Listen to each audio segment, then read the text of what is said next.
In the deepest corners of Middle-earth, where ancient whispers still echo through misty valleys and forgotten ruins, there lies a tale of power beyond imagination. A story that begins with the softest footsteps in the greenest of gardens, yet ends with the fate of all free peoples hanging by the thinnest of threads. Picture, if you will, rolling hills of emerald green stretching endlessly under golden sunlight. The Shire, where round doors open to cozy homes built into hillsides, where smoke curls lazily from countless chimneys, and where the biggest worry might be whether the evening meal will have enough seed cake for second helpings. Here, among gardens bursting with vegetables and flowers, live the hobbits, small folk with large hearts who know nothing of the darkness gathering in distant lands. But far to the east, beyond mountains shrouded in perpetual shadow, an ancient evil stirs. Mount Doom belches fire into blood-red skies, casting its glow across the wasteland of Mordor. Here, in the heart of darkness itself, a lidless eye searches, always searching, for something precious that was lost long ago, something that could tip the balance between light and shadow forever.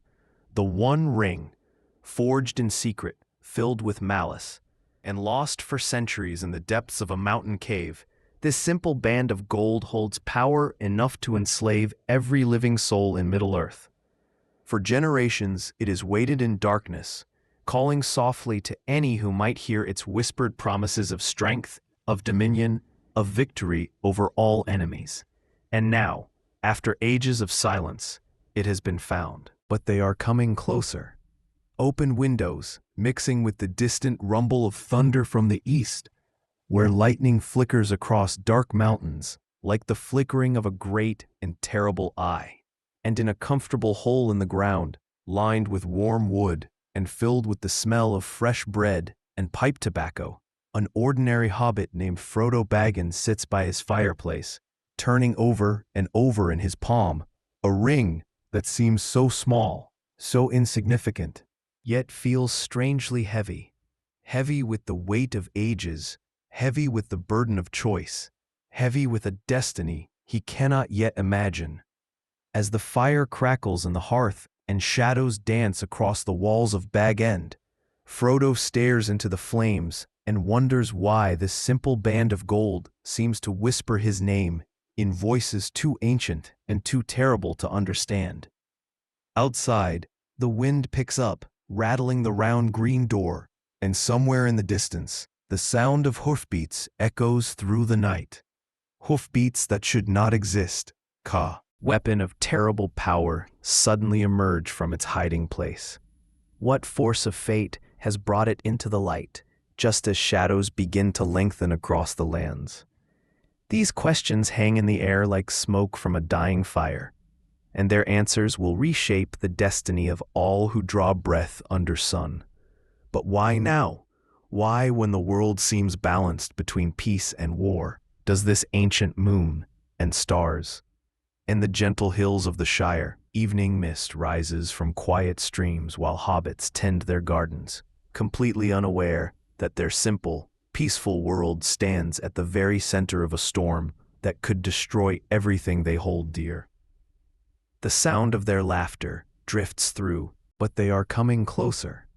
Open windows, mixing with the distant rumble of thunder from the east, where lightning flickers across dark mountains like the flickering of a great and terrible eye.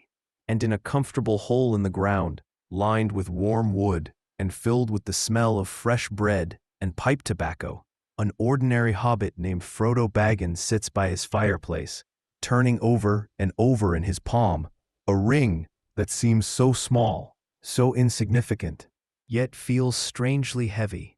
Heavy with the weight of ages, heavy with the burden of choice, heavy with a destiny he cannot yet imagine.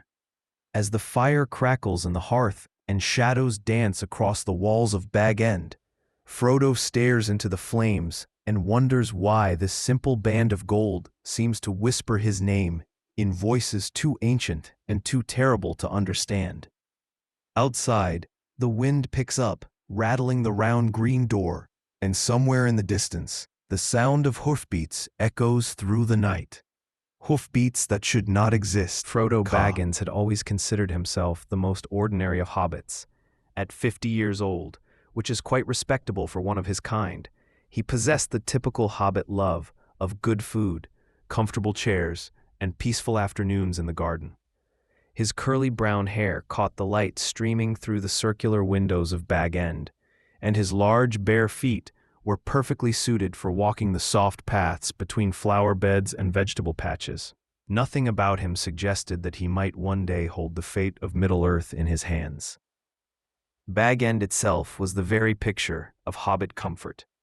Built into the side of a hill, its round door painted a cheerful green, the hobbit hole was filled with polished wood, soft cushions, and well-stocked pantries. The scent of baking bread often mingled with the sweet smoke of pipe tobacco, creating an atmosphere of such perfect contentment that visitors often remarked they never wanted to leave. Maps covered the walls, showing distant places that Frodo had only read about in books, though lately he found himself studying them with growing curiosity. The leaves of the great oak trees, that everything changed. Frodo sat in his study, supposedly reading, but actually staring out the window at the garden where shadows were growing longer than they should. A knock came at the door, firm and purposeful, quite different from the gentle tapping of his hobbit neighbors. Standing on his doors, it was on an evening in late September, when the first autumn colors were beginning to touch. Tep was Gandalf the Grey, though the wizard looked anything but gray in the failing light. His tall, pointed hat cast sharp shadows across his weathered face, and his deep-set eyes held a weight of knowledge that seemed almost too heavy for one person to carry. His long gray beard moved slightly in the evening breeze, and his staff, gnarled and ancient, seemed to hum with barely contained power. Gandalf had been a friend to the Baggins family for many years, delighting hobbit children with his fireworks and entertaining adults with tales of distant lands and strange adventures. But tonight, there was no twinkle of mischief in his eyes, no smile playing at the corners of his mouth. Tonight, Gandalf looked like a man bearing news that no one wanted to hear. He entered Bag End without his usual jovial greeting, settling into a chair that seemed suddenly too small for his tall frame. The firelight played across his face, emphasizing every line and wrinkle, every mark left by years of wandering dangerous paths and confronting dark powers. When he finally spoke, his voice carried the weight of mountains. The ring that Frodo had inherited from his cousin Bilbo, the simple gold band that seemed so innocent lying on the mantelpiece, was not what it appeared to be. For over an hour, Gandalf spoke of ancient history, of a dark lord named Sauron who had once forged rings of power in the fires of Mount Doom. He told of a war that had raged across Middle-earth long before hobbits had ever planted their first gardens, and of how the greatest of all rings, the one ring that could command all others, had been lost in battle. But it had not stayed lost. As Gandalf spoke, Frodo felt the comfortable world of Bag End shifting around him like sand. The warm light seemed dimmer, the shadows deeper, and the ring on his mantelpiece seemed to grow heavier with each word. This was not some ancient treasure from a dragon's hoard, as Bilbo had claimed. This was the One Ring itself, the very weapon that Sauron had poured his malice, his will, and his power into creating. Outside, as if responding to the weight of this revelation, the wind began to howl through the trees of the Shire. Leaves scattered across the paths, and in the distance, dogs began to bark uneasily. Frodo could almost feel something searching, probing, reaching out with invisible fingers to touch every corner.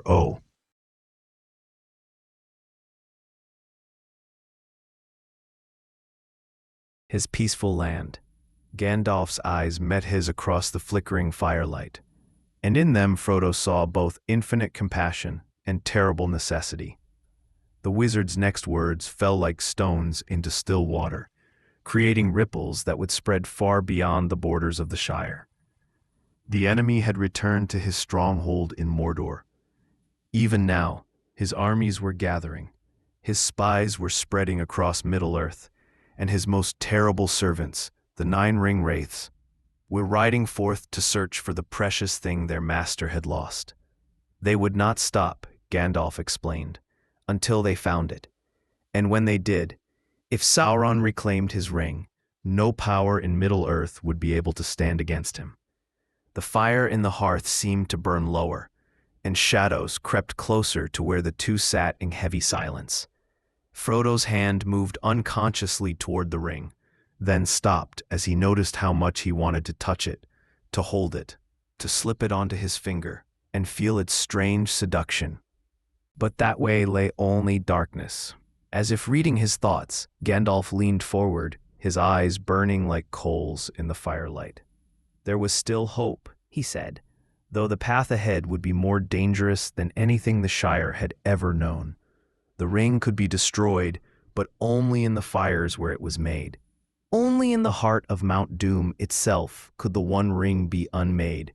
Outside, the sound of hoofbeats grew closer, and Frodo realized with growing horror that this was no longer just a story being told by his fireside. This was his life, his choice, his burden to bear.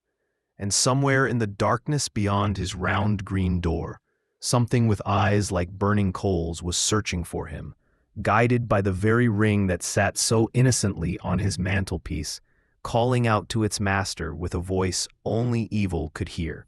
The comfortable world of Bag End suddenly felt very small and very fragile, like a soap bubble floating on the wind, beautiful and perfect and ready to burst at the slightest touch.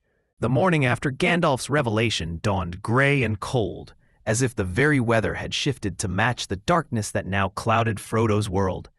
He sat at his kitchen table, staring at a breakfast he couldn't bring himself to eat, while the ring lay before him like an accusation. In the pale light filtering through his round windows, it looked so ordinary that he almost convinced himself the previous evening had been nothing more than a vivid nightmare. But Gandalf's words echoed in his mind with the persistence of a funeral bell. The ring must leave the Shire. More than that, it must be destroyed, cast into the fires of Mount Doom where it was forged. And there was only one person who could carry such a burden without succumbing to its corruption. One person innocent enough, strong enough in spirit, if not in body, to resist its call long enough to see the task completed. Frodo picked up the ring with trembling fingers, feeling again that strange weight that had nothing to do with gold or metal. It seemed to pulse gently against his palm, warm and almost alive, whispering promises he couldn't quite hear but somehow understood. Power over enemies, victory in all conflicts, the ability to right every wrong, to protect everyone he loved, to become more than just a simple hobbit from the Shire. All he had to do was put it on. The temptation was so sudden and overwhelming that Frodo nearly dropped the ring entirely. He set it carefully on the table and backed away, his heart racing. If it could affect him this strongly after just one night, what would months of carrying it do to his mind? What would it do to his soul? Gandalf returned at midday, his staff tapping against the stone path with a rhythm that spoke of urgency barely held in check. His gray robes seemed darker in the overcast light, and his face bore the weight of decisions that no one should have to make. He found Frodo still sitting at his kitchen table, staring at the ring as if it were a sleeping serpent that might wake at any moment. The wizard's voice was gentler now, but no less serious. He spoke of the long roads that lay ahead, of dangers that would make the worst tales of trolls and dragons seem like children's stories. He spoke of Mordor, that desolate land where nothing grew and nothing lived except by Sauron's will, where the very air burned the lungs and the ground itself was poisoned with malice. But he also spoke of hope. Scattered across Middle-earth were those who still remembered the light, who would stand against the darkness, no matter how hopeless the cause might seem. Elves in their hidden realms, maintaining ancient wisdom and ancient strength. Men in their kingdoms, flawed but capable of great courage when the need arose. Dwarves in their mountain halls, proud and stubborn and utterly unbreakable defending what they held dear. Even among hobbits, Gandalf said with the first smile Frodo had seen from him in hours, there was more strength than most people realized. The courage to leave comfortable homes for uncertain roads, the loyalty to stand by friends even when the world itself seemed to be ending, the wisdom to know that some burdens, no matter how heavy, must be carried because no one else can bear them. Frodo felt something shift inside him as Gandalf spoke, a recognition that went deeper than conscious thought. This was his burden, his choice, his responsibility. Not because he was the strongest or the bravest or the wisest, but because the ring had come to him, and with it, the chance to ensure that future generations might grow up in a world free from shadow. But leaving the Shire meant leaving everything he had ever known and loved. His books, his garden, his comfortable routines, the familiar faces of neighbors who had watched him grow from a young hobbit into the respectable middle age he now enjoyed. It meant stepping out his front door and possibly never returning, walking roads that led to places where hobbits were legends rather than neighbors. The weight of that choice pressed down on him like a mountain. As if sensing his struggle, Gandalf rose from his chair and moved to the window, gazing out at the rolling green hills that stretched beyond Bag End's garden. When he spoke again, his voice carried the warmth of genuine affection mixed with profound respect. Even the smallest person, he said, can change the course of the future. History is shaped not by the great and powerful alone, but by ordinary people who find themselves in extraordinary circumstances and choose to do what must be done rather than what is easy or safe or comfortable. Frodo joined him at the window, looking out at the Shire he loved so dearly. Children played in distant gardens. Person who could carry such a burden without succumbing to its corruption. One person innocent enough, strong enough in spirit, if not in body, to resist its call long enough to see the task completed. Promise of another peaceful day ending as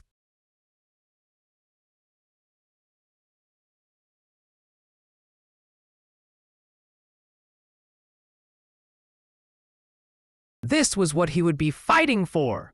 Not just the abstract concept of good triumphing over evil, but this specific, precious, irreplaceable way of life. These particular gardens and these particular people who deserved to go on living in ignorance of the darkness that threatened to consume everything they held dear. The decision, when it finally came, felt less like a choice than like the recognition of something that had already been decided by forces far greater than his own will. He would take the ring. He would leave the Shire. He would walk the road to Mordor, however long and dark it might prove to be. But he would not walk it alone. Even as he spoke the words that would change his life forever, even as he committed himself to a quest that might well end in his death, Frodo knew with absolute certainty that Sam Gamgee would insist on coming with him. His gardener, his friend, his most loyal companion, who had probably been listening at the window during Gandalf's visit and was even now preparing for a journey he had never been invited to join. The thought brought the first genuine smile Frodo had felt since Gandalf's arrival. Whatever lay ahead, whatever dangers waited on the road to Mount Doom, he would face them with the best friend anyone could ask for, and perhaps in the end that would be enough. Outside, clouds were gathering on the horizon, dark and heavy with the promise of storms to come. But for now, in the warmth of Bag End, surrounded by everything he loved most in the world, Frodo Baggins made peace with his destiny and began to plan for the journey that would either save Middle-earth or see it consumed by eternal darkness. The choice had been made. Now came the far harder task of living with its consequences.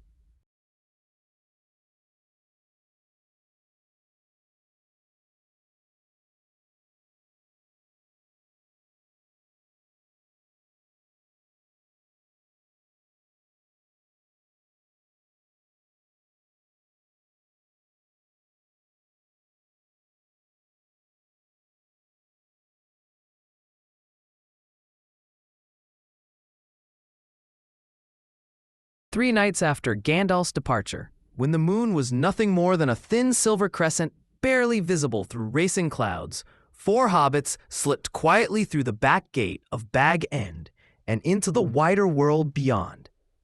Frodo had planned to leave alone with only Sam for company, but the hearts of hobbits are not easily fooled, and Meriadoc Brandybuck and Peregrine Took that sense that something momentous was happening to their dear friend. Merry, with his quick wit and natural leadership, had pieced together enough clues to understand that Frodo was embarking on something far more dangerous than a simple journey to visit relatives. Pippin, youngest of their group, but possessed of a loyalty that ran deeper than mountain roots, had simply announced that wherever Frodo was going, he was going too.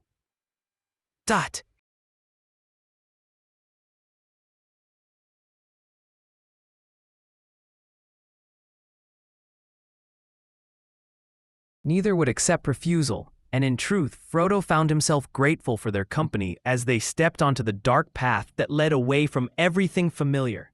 Sam walked beside him with the steady gait of someone who had made his choice without reservation or regret. The gardener had packed enough supplies for a small army, somehow managing to fit an impossible amount of rope, cooking pots, dried food, and practical necessities into a pack that should have been too heavy for his sturdy shoulders. His jaw was set with determination, but his eyes kept drifting back toward the Shire, already missing the gardens he might never tend again. The night air carried scents that spoke of autumn's approach and winter's distant promise. Leaves rustled in the hedgerows, and somewhere in the darkness an owl called with a voice that sounded almost mournful.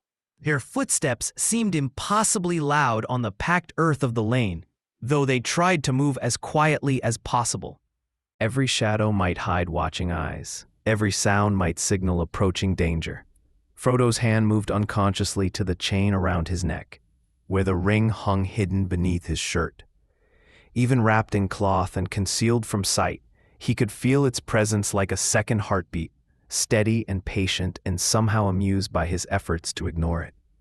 The further they walked from Bag End, the heavier it seemed to become, as if it were reluctant to leave the comfort and safety of the Shire. By dawn they had covered more ground than any of them except Sam had ever traveled in a single night.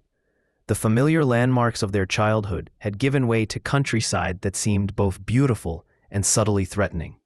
Ancient hedgerows lined roads that were older than memory, and copses of trees cast shadows that seemed darker and deeper than shadows had any right to be.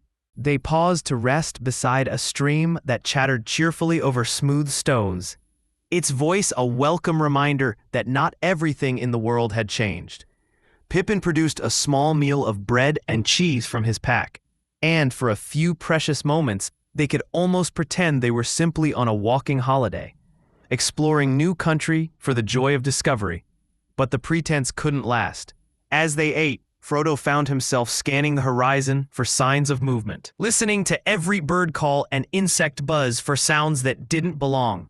The others noticed his vigilance and gradually adopted it themselves, until all 4 hobbits were glancing over their shoulders and starting at every unexpected noise. The old forest lay ahead of them, a tangle of ancient trees that predated the Shire by countless generations. Local stories spoke of paths that led nowhere, of trees that moved when no one was watching. Warned Frodo to avoid it if possible, but avoiding it would mean taking the main roads, where black riders might be watching. They entered the forest in the early afternoon, when the sun should have been bright and warming. Instead, they found themselves in a green twilight, where sounds were muffled and distances seemed to shift without warning. The path they followed was barely visible, choked with roots and fallen branches that seemed to appear just when they weren't looking. The trees themselves felt alive in a way that had nothing to do with the normal life of growing things. They leaned inward as the hobbits passed, their branches creating a canopy so thick that only scattered drops of sunlight reached the forest floor. Merry, who knew more woodland lore than the others, muttered that these trees were old beyond measure, old enough to remember when the world was young and filled with powers that had long since faded from memory.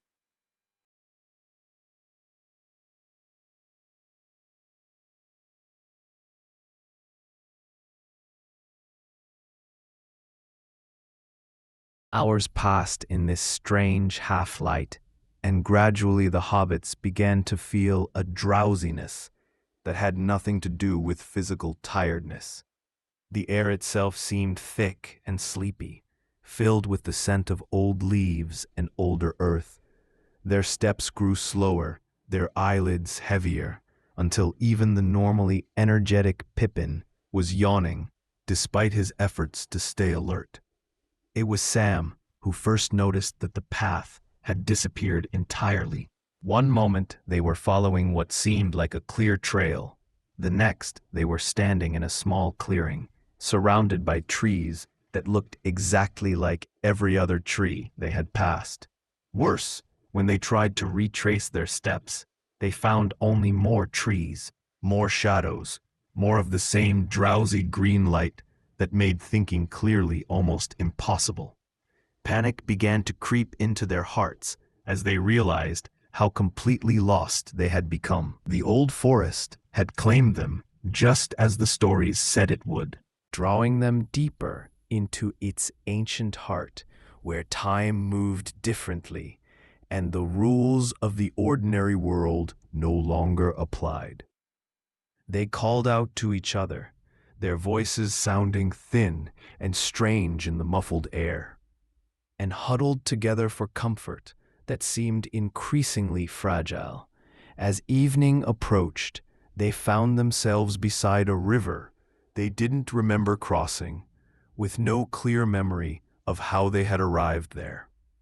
An enormous willow tree grew at the water's edge, its trailing branches creating a natural shelter that looked inviting after hours of wandering through trackless forest. Despite a growing unease that none of them could quite explain, they settled down to rest in its shade. The willow's voice was like a lullaby, humming and whispering in frequencies just below the edge of hearing. Its branches swayed gently, despite the absence of any wind, and its roots extended far into the dark water, where strange lights flickered like fallen stars. One by one, the hobbits felt their eyes growing heavy, their thoughts becoming slow and distant, their awareness of danger fading like smoke in still air. But Frodo fought against the enchantment with everything he had, sensing that to sleep beneath this tree would mean sleeping forever. The ring around his neck grew cold against his skin, and in that coldness he found the strength to remain awake, even as his friends succumbed to the ancient magic that flowed through root and branch and singing water. Something was coming toward them through the forest, something that moved with purpose through places where they had wandered, lost and confused. Whether it was friend or enemy, salvation or doom, Frodo could not tell. But as darkness gathered beneath the willow's spreading branches, and his companions slept the sleep of the enchanted, he gripped the ring through his shirt and prepared to face whatever emerged from the shadows of the old forest. From the depths of the old forest came a voice unlike anything Frodo had ever heard, singing words in a language that seemed to be made of wind through leaves and water over stones. The melody danced through the air with a joy so pure and infectious that even the malevolent willow ceased its deadly humming to listen. And with the song came a figure that might have stepped from the oldest tales ever told around hobbit fireplaces. Tom Bombadil stood barely taller than the hobbits themselves, but he moved with a vitality that made the ancient forest seem young by comparison. His beard was brown as autumn leaves. His coat was bright blue as a jay's wing, and his eyes held depths of merriment that spoke of someone who had seen the world's beginning and would likely see its end with equal curiosity. Most remarkably of all, he wore a hat adorned with a swan's feather that somehow managed to look both ridiculous and magnificent at the same time. With nothing more than a few words spoken in his strange, melodious voice, Tom freed the hobbits from the willow's enchantment and guided them safely from the old forest to his home beside the Withywindle. His house was impossible to describe in ordinary terms, built of living wood that grew into the shape of walls and roof, furnished with chairs that were still rooted to the earth, and tables that bore flowers instead of tablecloths. But it was not Tom's house, or even Tom himself, that left Frodo speechless with wonder. It was what happened when, overcome by gratitude and trust, he offered to show their rescuer the ring that had brought them on this perilous journey. Tom took the golden band without hesitation, examined it with mild interest, and then performed an act that Gandalf himself had said was impossible. He made the ring disappear, not by putting it on, not by hiding it with magic or sleight of hand, but simply by making it vanish as if it had never existed at all. Then, with the same casual ease, he made it reappear balanced on the tip of his finger, spinning lazily in the light from his impossible windows. Most shocking of all, when Tom placed the ring on his own finger, nothing happened. No invisibility, no surge of power, no whispered promises of dominion over others. The One Ring, the most powerful object ever created in Middle-earth, the source of Sauron's strength and the focus of his desperate search, seemed to have no effect whatsoever on Tom Bombadil. He handed it back to Frodo with the same indifference he might show toward a pretty pebble found beside a stream, already turning his attention to more pressing matters, like what to serve for dinner. For 3 days, the hobbits remained as Tom's guests, recovering their strength and learning more about the world beyond the Shire than they had ever imagined possible. Tom's wife, Goldberry, appeared to be the spirit of every river that had ever sparkled in sunlight, every flower that had ever bloomed in spring meadows. When she laughed, which she did often, birds began singing in nearby trees. When she walked through her garden, plants straightened and bloomed, as if drawing life from her very presence. From Tom and Goldberry, Frodo learned that the old forest was only one small corner of a world filled with powers and mysteries that most people had forgotten or chosen to ignore. Ancient spirits dwelt in deep woods and high mountains, remnants of ages when the earth itself was young and magic flowed as naturally as water from springs. Most had withdrawn from the world of men and elves and dwarves, content to tend their own domains and leave the affairs of the younger races to work themselves out without interference. But even these ancient powers, Tom warned with uncharacteristic seriousness, would not be immune to the darkness that Sauron represented. If the Dark Lord reclaimed his ring and achieved the dominion he sought, nothing would remain untouched by his malice. The forests would wither, the rivers would run black with poison, and even the deepest places where old magic still lingered would be consumed by shadow. On their 4th morning in that impossible house, the hobbits woke to find thick fog blanketing the countryside, so dense they could barely see their own hands extended in front of their faces. They left Tom's protection with heavy hearts, carrying his blessing and a collection of gifts that seemed simple but were touched with the same inexplicable power that surrounded everything in his domain. Frodo wore a brooch shaped like a blue stone that Tom said would offer protection against certain dangers. The others carried similar tokens, along with advice about the roads ahead and warnings about places where unwary travelers might encounter more than ordinary perils.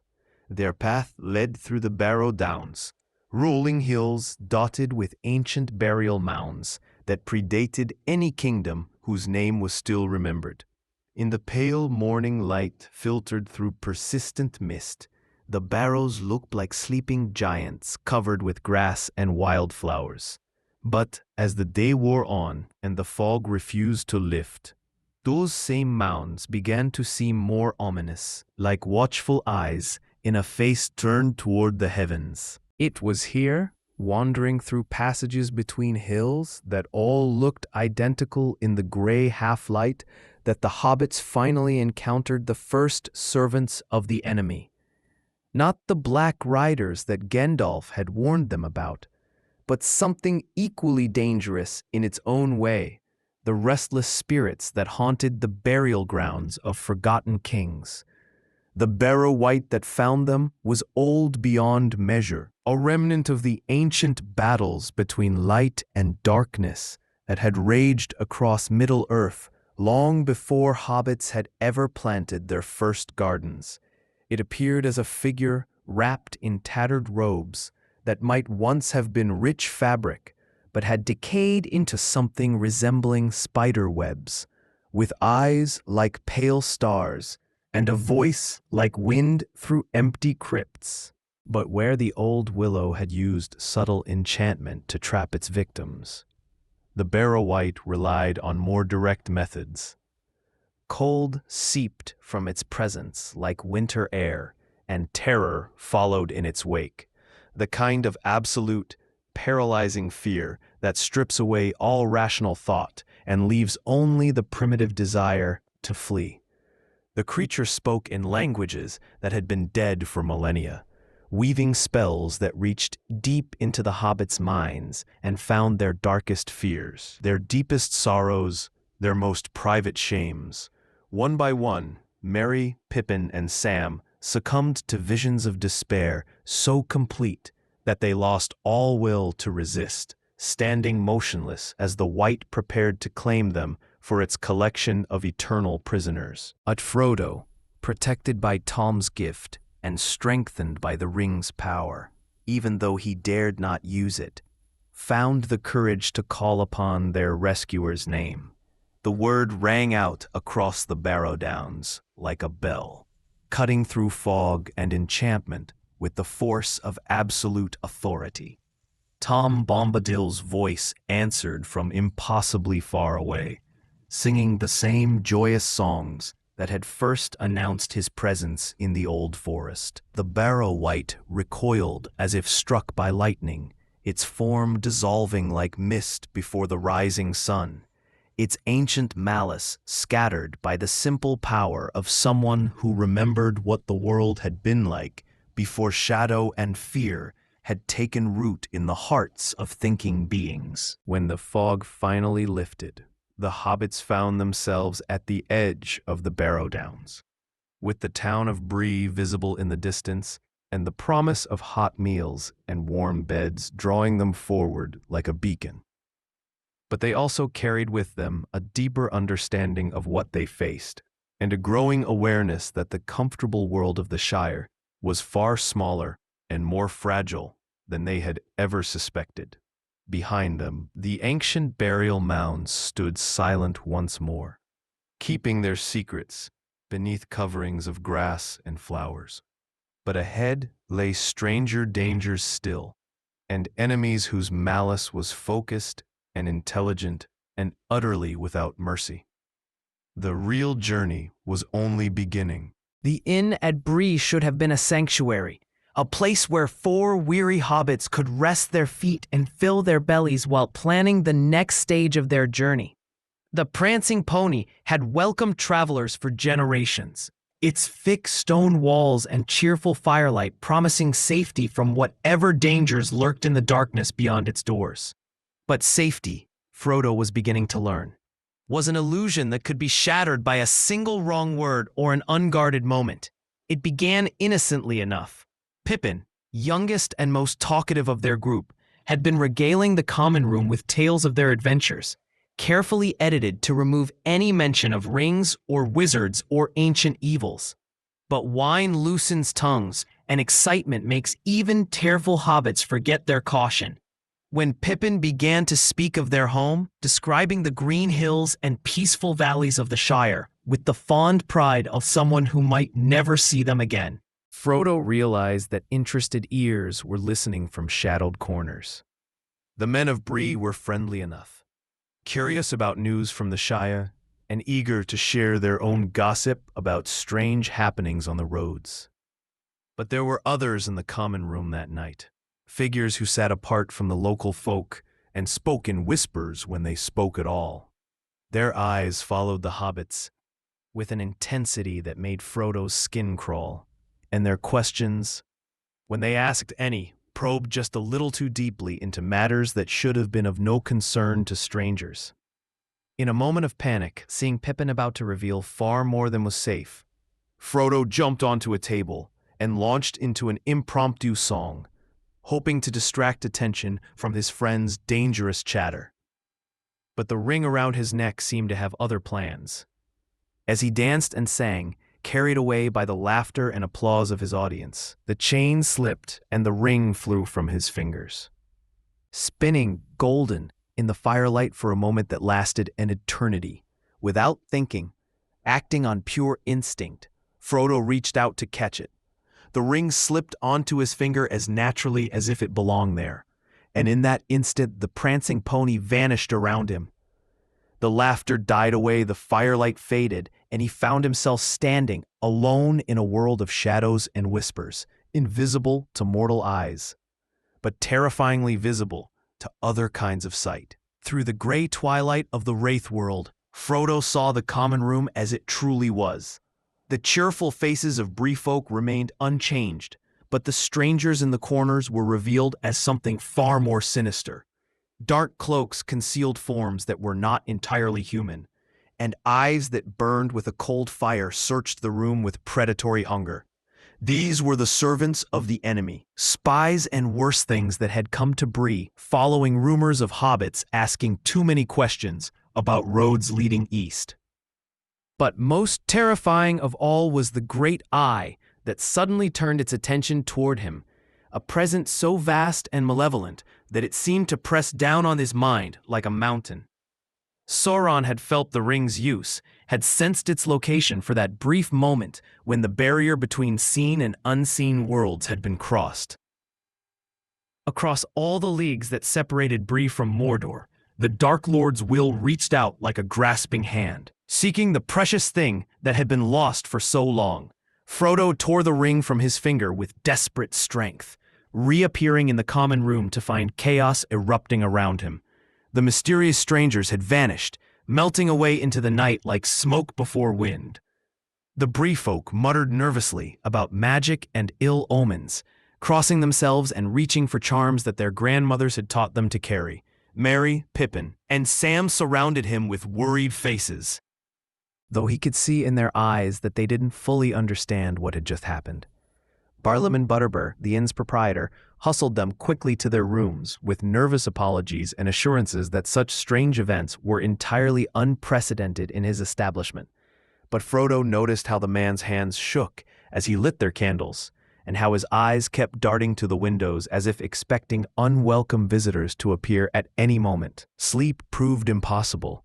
Frodo lay in his narrow bed, listening to the night sounds of Bree, and wondering how many of them represented genuine peace and how many concealed approaching danger.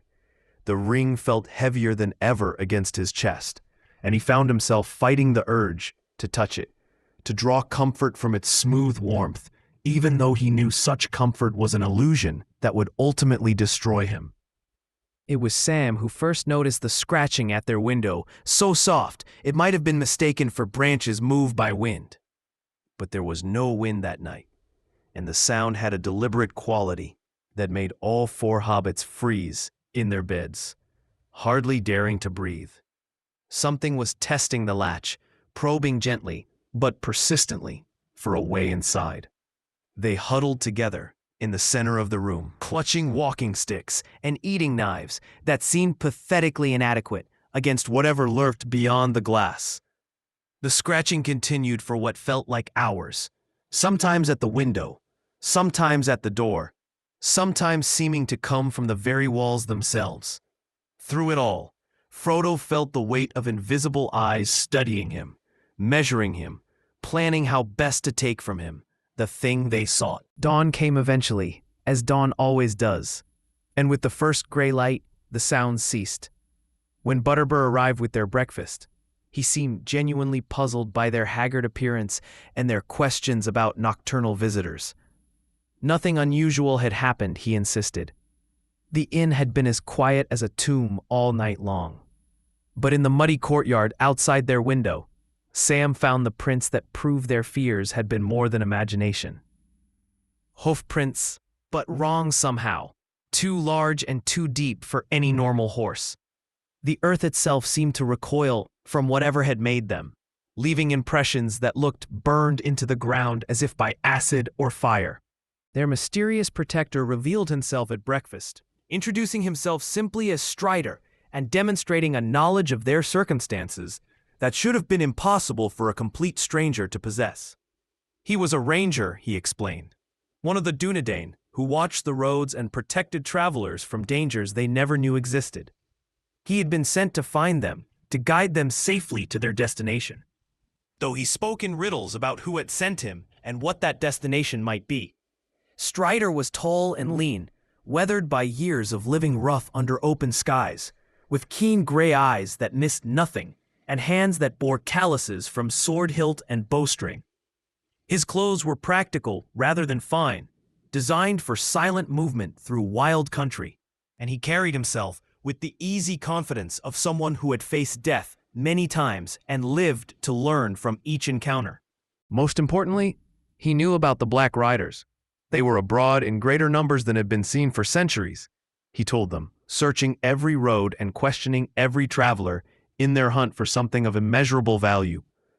9 there were, the Nazgul, who had once been kings of men before Sauron's rings enslaved their souls and transformed them into wraiths bound eternally to their master's will.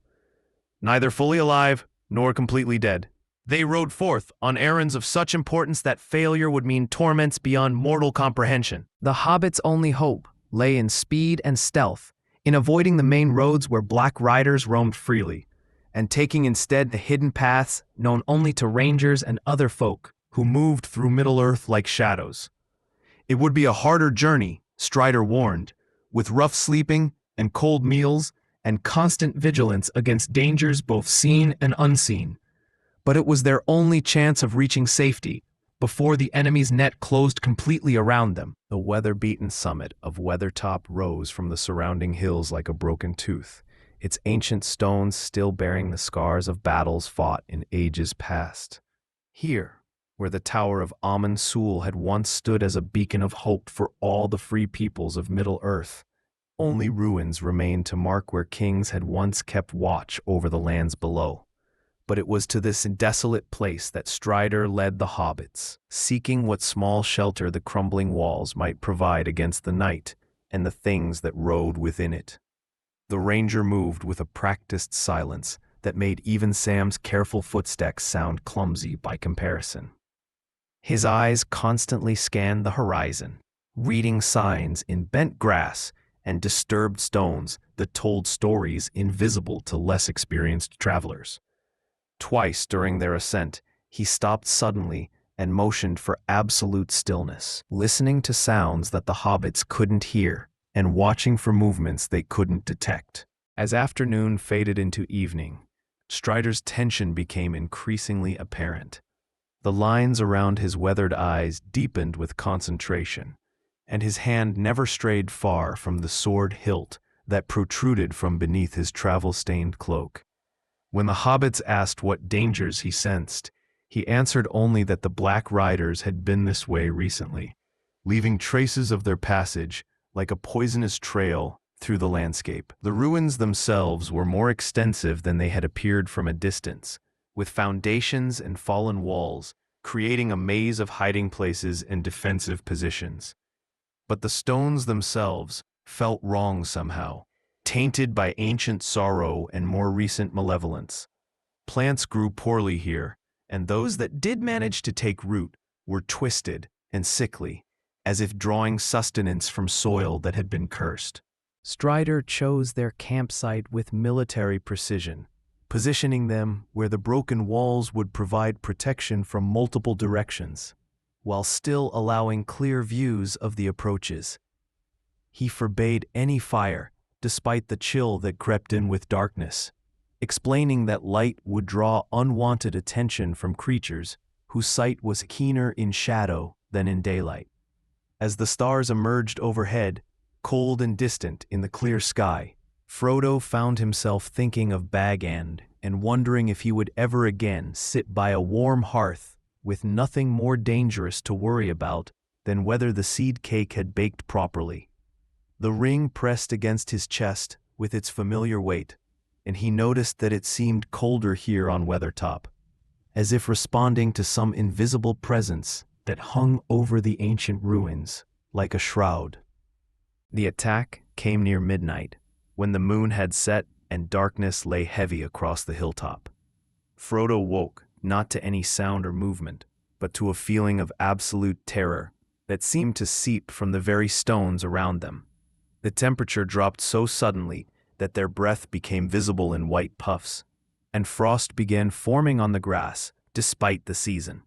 5 shapes materialized from the darkness, darker than the night itself, and somehow more solid than shadows had any right to be. The Black Riders had found them at last, drawn by the ring's presence, and guided by the malice that flowed from their master, across all the leagues between Weathertop and Mordor. They moved without making any sound, their black horses' hooves touching the ground as lightly as falling leaves, but their very presence seemed to drain warmth and hope from the world around them. A Nazgul lord who led them was terrifying beyond description, a presence of such concentrated evil that plants withered at his approach and stones cracked from the cold that emanated from his form.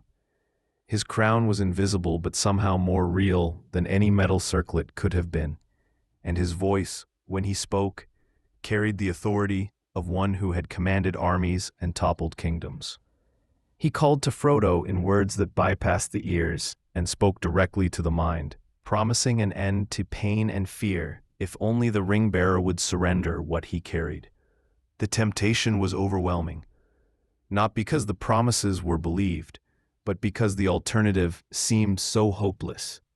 What could 4 small hobbits and a single ranger do against such power? But Strider proved that reputation and skill could triumph over supernatural terror. His blade, revealed now as no ordinary sword, but one of the ancient weapons forged when the world was young, blazed with a light that made the Nazgul recoil like creatures of darkness faced with the rising sun. His war cry echoed from the broken stones of Weathertop, carrying in it echoes of battles fought by his ancestors against these same enemies in ages past. The fight that followed was unlike anything the hobbits had ever imagined possible. Strider moved with a speed and grace that seemed almost supernatural, his sword weaving patterns of light through the darkness as he struck at opponents who existed only partially in the world of solid things. Each blow that connected sent one of the Black Riders staggering backward, their forms becoming less substantial, their power temporarily weakened. But they were 9, and he was 1, and gradually they began to surround him despite his skill and courage. It was then that Frodo, seeing his protector in mortal danger, made a decision that would haunt him for the rest of his days. Fighting against every instinct that screamed warnings, he slipped the ring onto his finger and entered the Wraith world where the Nazgul's true power dwelt. In that gray twilight realm, The Black Riders appeared as they truly were, former kings transformed into creatures of absolute malevolence, their faces revealed as skulls wreathed in cold fire, their forms radiating a hatred so pure it was almost beautiful in its terrible perfection. But here too, Frodo could strike at them, could be more than just a helpless victim, waiting for stronger hands to protect him. The Morgul blade that pierced his shoulder was agony beyond description, not just because of the physical wound, but because of the spiritual poison it carried. The weapon had been forged in Minas Morgul for the specific purpose of transforming its victims into wraiths, like the Nazgul themselves, bound forever to serve the will of Sauron. Already Frodo could feel the cold spreading from the wound, could sense his connection to the world of warmth and life beginning to fray. But the wound also accomplished something the Black Riders had not intended. The ring, activated by Frodo's blood and the proximity of such concentrated evil, blazed with a light that was anathema to creatures of shadow. The Nazgul were forced to retreat, their forms dissipating like smoke before wind, their shrieks of rage and frustration echoing across the hilltop as they withdrew to regroup and plan another assault. Strider found Frodo collapsed among the broken stones, the ring still glowing faintly on his finger, the Morgul wound spreading its poison through his body with each beat of his weakening heart. The ranger's face was grim as he examined the injury, for he had seen such wounds before and knew their ultimate consequence. Without treatment by one skilled in the healing of such hurts, Frodo would fade from the world within days, becoming another wraith in service to the Dark Lord. But there was hope, though it lay many leagues distant, and the path to reach it would be fraught with perils almost as great as those they had just survived. In Rivendell, hidden stronghold of the elves, dwelt powers that could challenge even the Morgul blades of the enemy. Lord Elrond had faced the Nazgul before and knew their weaknesses as well as their strengths. The question was whether they could reach that sanctuary before the poison completed its work, transforming Frodo from the bearer of the ring into its slave and delivering to Sauron the very victory he had sought for so long.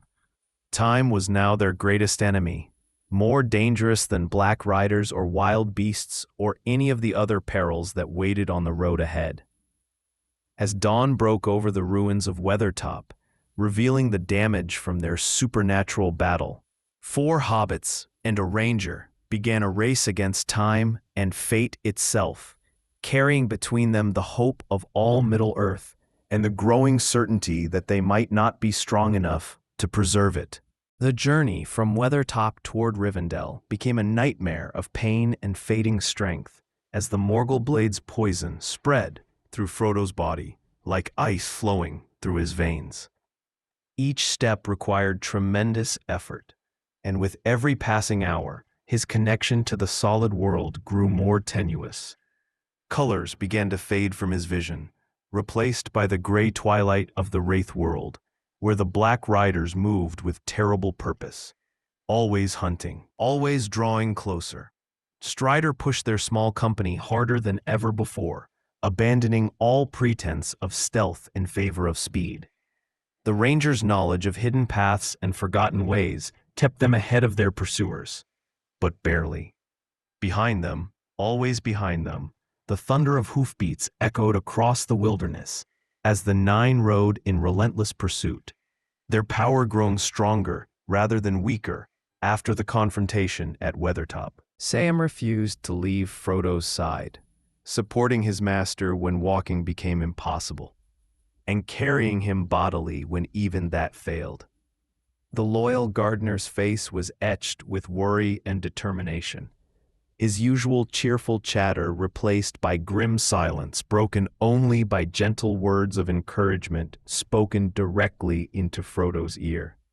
Merry and Pippin flanked them both, their youthful spirit sobered by the reality of how close they all were to losing their dearest friend. The landscape through which they traveled reflected Frodo's deteriorating condition, becoming increasingly wild and desolate, as they moved further from the comfortable farmlands of Bree toward the ancient territories where older powers still held sway.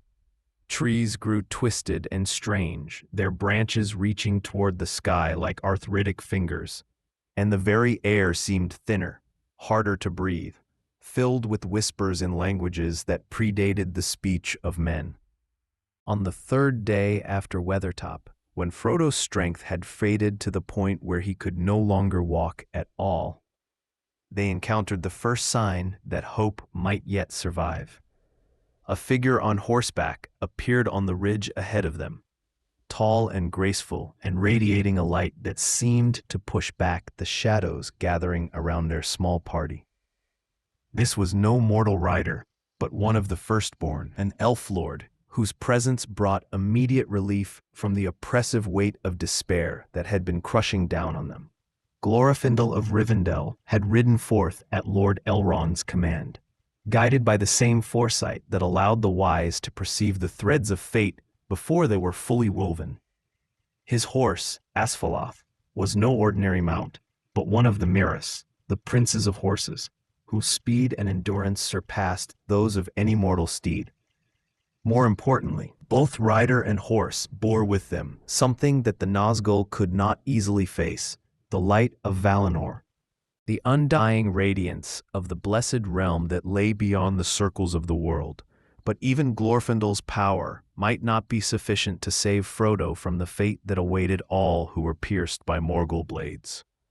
The poison was winning its battle, turning the hobbit's blood to ice and preparing his spirit for enslavement to the will of Sauron.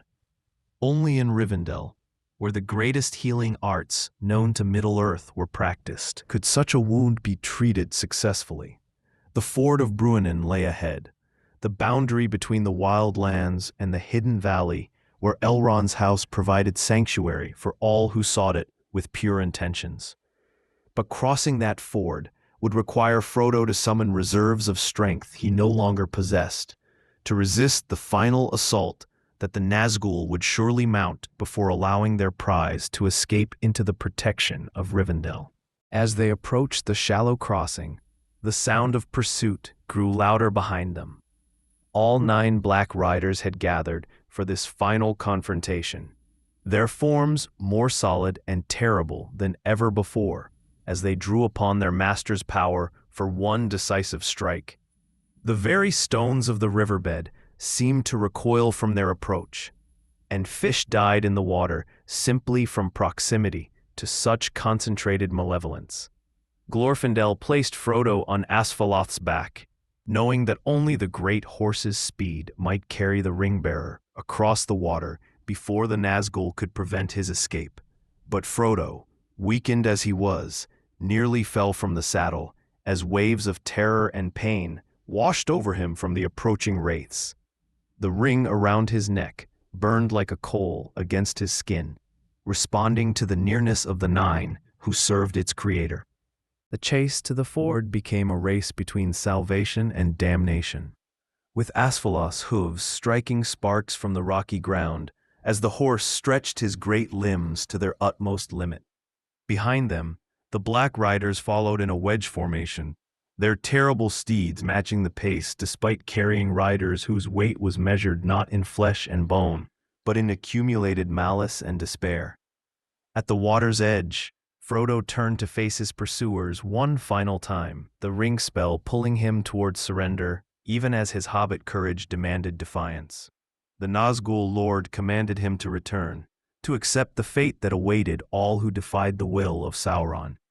For a moment that stretched like eternity, it seemed that Frodo might obey, might slip from Asphaloth's back and walk willingly toward the darkness that promised an end to pain and struggle. Instead, he found the strength to speak words of rejection, to claim the ford of Bruinen in the name of Elrond and all who stood against the shadow.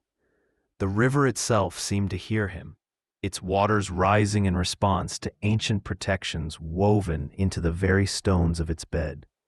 When the black riders attempted to follow their quarry into the stream, The Bruinen rose against them with the fury of a mountain torrent, sweeping horses and riders alike downstream in a flood that bore with it the power of ages.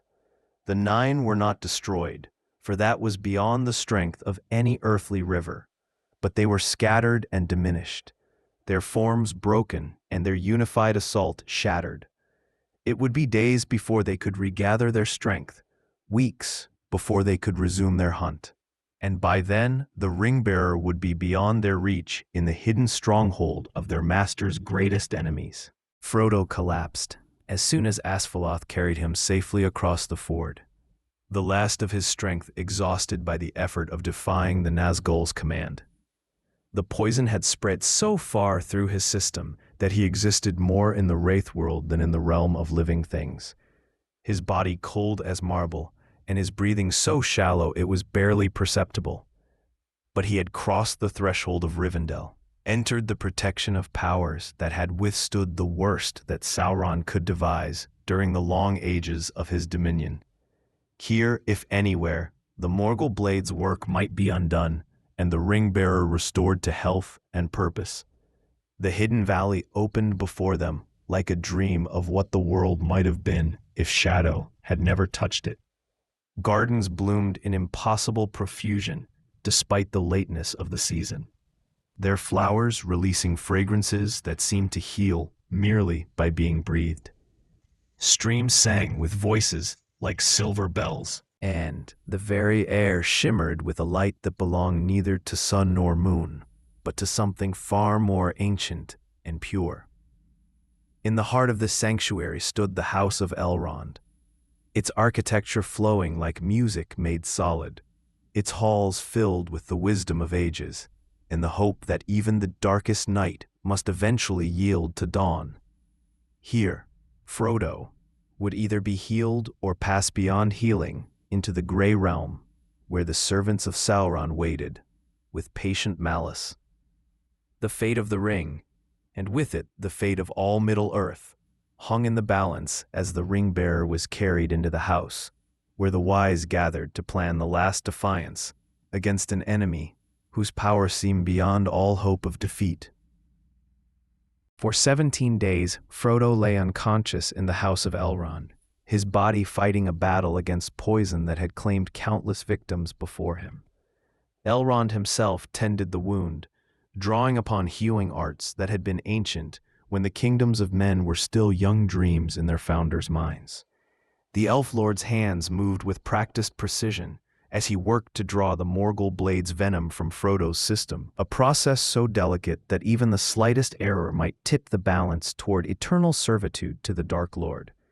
During those long days of healing, the hidden valley of Rivendell filled with visitors summoned by messages that had traveled the secret paths of Middle-earth. Dwarves arrived from the Lonely Mountain, their axes sharp and their hearts heavy with news of growing darkness in the eastern lands. Elves came from Lothlorien and the Grey Havens, bearing wisdom gathered over centuries of watching and waiting. Even the race of men sent representatives, though they came quietly and spoke in hushed conferences with Elrond and his advisors. Sam never left his master's bedside, sleeping in a chair beside the great bed where Frodo lay pale and still as carved marble. The gardener's loyalty had become legendary even among the elves, who understood better than most the depths of friendship that could exist between two souls. Merry and Pippin maintained their vigil in shifts, telling stories to the unconscious Frodo about the wonders they had discovered in Rivendell's gardens and libraries, hoping that familiar voices might call him back from the gray borderland where his spirit wandered. When Frodo finally opened his eyes on the morning of October 24th, the first face he saw was that of Gandalf the Grey, very much alive and sitting beside his bed with the relieved expression of someone who had feared the worst. The wizard looked exactly as he had when he departed Bag End so many weeks ago, though Frodo noticed new lines of worry around his ancient eyes and a weariness that spoke of great labors recently completed. The tale Gandalf told of his absence was one that shook the foundations of everything the hobbits thought they knew about the power arrayed against them. The wizard had been summoned to Isengard by Saruman the White, greatest of his order and head of the White Council that had long stood as a barrier between Sauron and the free peoples of Middle-earth. But Saruman had revealed himself as a traitor, allied now with the very darkness they had sworn to oppose. The White Wizard had constructed his own army in the caverns beneath Orthanc, breeding orcs in the foul pits where once scholarly research had been conducted.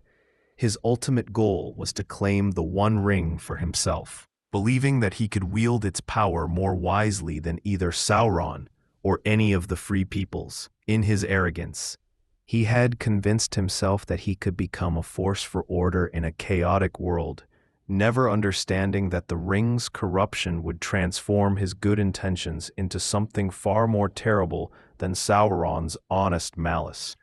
Gandalf had been imprisoned atop Orthanc for months, held captive by Saruman's power, while the White Wizard attempted to persuade him to join in this new alliance. Only the intervention of Gwaihir the Windlord, greatest of the Eagles, had allowed Gandalf to escape and make his way to Rivendell in time to participate in the healing of Frodo and the great council that was even now being prepared. But the wizard brought more than just news of Saruman's treachery.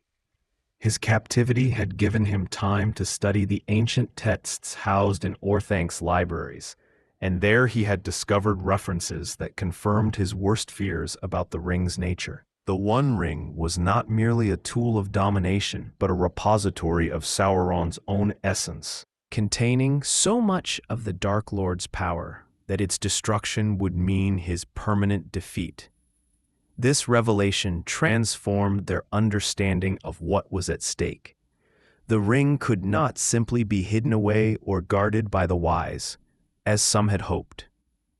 Its very existence strengthened Sauron with each passing day, allowing him to command vast armies and corrupt the hearts of those who should have stood against him. As long as the ring survived, the Dark Lord would continue to grow in power until no force in Middle-earth could stand against him. The Council of Elrond convened 3 days later in a circular chamber open to the sky, where representatives of all the free peoples could gather to decide the fate of the world. Elrond himself presided, his ageless face grave with the weight of decisions that would echo through all the ages to come. Beside him sat Gandalf, and around the circle were arranged figures whose names would be remembered as long as tales were told around hearth fires. Boromir of Gondor spoke first, his voice carrying the authority of one who had spent years fighting on the borders of Mordor and knew firsthand the strength of the enemy they faced. He was a man in the prime of life, tall and strong and bearing the noble features of his ancient lineage, but his eyes held shadows that spoke of battles where victory had been measured not in triumph, but in mere survival. His proposal was simple and seemingly practical. Let the ring be brought to Minas Tirith, where the greatest fortress city of men could protect it, while its power was turned against Sauron's own armies. Aragorn, revealed now as more than just a ranger, but as the rightful heir to Gondor's throne, spoke against this plan with the wisdom of one who had studied the ring's nature for many years. The son of Arathorn understood what Boromir could not accept, that the ring's power came with a price that no mortal could afford to pay. Any who sought to use it against Sauron would inevitably become corrupted by its influence, transformed into another Dark Lord, perhaps more terrible than the original, because they would believe themselves to be serving the cause of good. Legolas of the Woodland Realm brought the perspective of the elves, whose long lives had taught them patience and the danger of seeking quick solutions to complex problems. The fair-faced archer spoke of the ring's history, reminding the council of how it had corrupted even Isildur, greatest of the kings of men, at the moment when victory over Sauron seemed assured. The elves would not repeat that mistake. would not allow themselves to be tempted by power that promised much, but delivered only darkness and despair. Gimli the dwarf represented his people with blunt honesty, acknowledging that the dwarves had little love for either men or elves, but understanding that their survival depended on the defeat of an enemy who would show no mercy to any of the free peoples. The stocky warrior, son of Gloin, who had once traveled with Bilbo Baggins, spoke of the growing darkness that was spreading even into the deepest mines and most secure strongholds of his people. As the debate continued through the long afternoon, one truth became increasingly clear to all who listened with open minds. The One Ring could not be used by anyone without ultimately serving Sauron's purposes.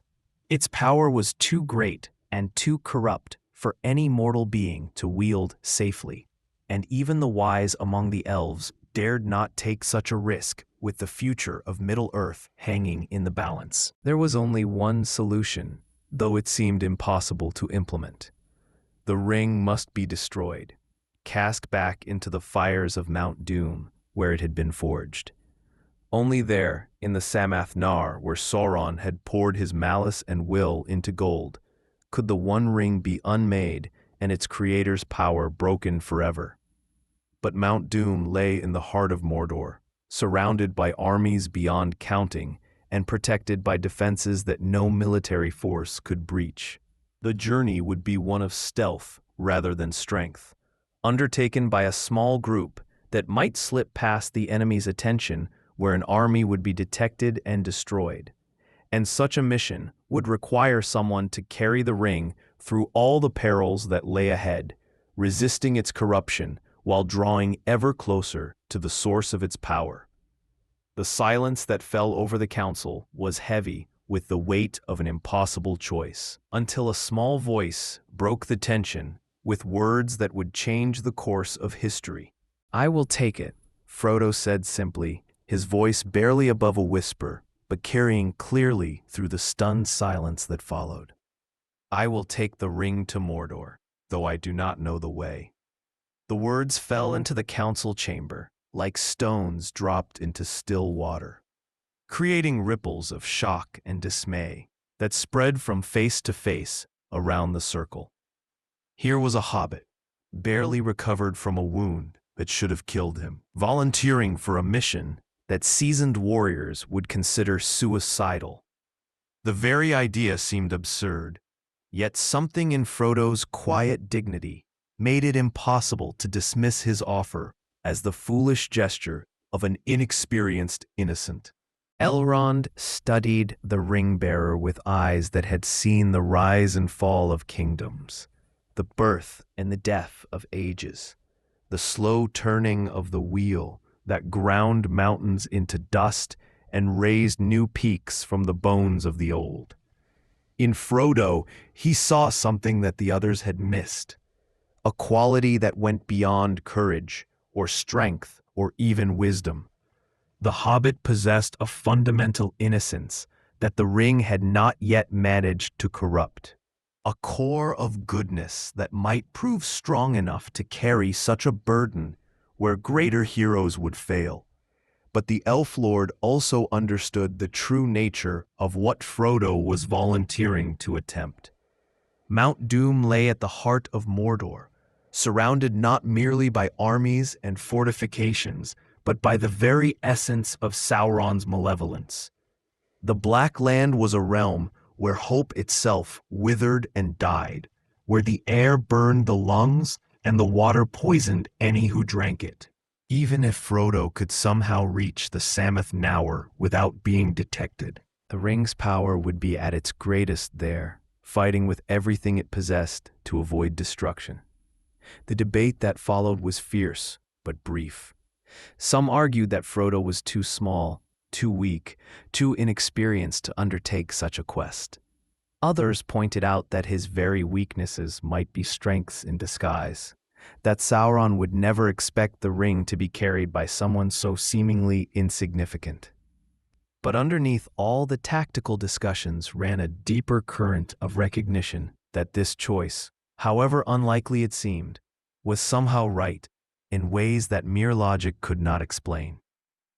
Sam's reaction was immediate and predictable. The loyal gardener rose to his feet with fire in his eyes, declaring that if his master was going to Mordor, then he was going too, and nothing in all Middle-earth would prevent him from honoring that commitment. His devotion was so fierce and obvious that even the great lords of the council smiled, despite the gravity of the situation, recognizing in Sam's loyalty something precious that deserved protection, even in the darkest of times. Merry and Pippin were equally determined to join their friends, though their youth and inexperience made them poor candidates for a mission requiring stealth and endurance above all else. But Elrond, wise in the ways of hobbit hearts, understood that separating the four companions would weaken all of them. Their friendship had already proven strong enough to carry them through perils that would have broken lesser bonds, and that strength would be needed in the trials ahead. Aragorn's pledge to join the Fellowship came with the weight of destiny behind it. The ranger had spent decades preparing for this moment, though he had never imagined it would come in quite this form.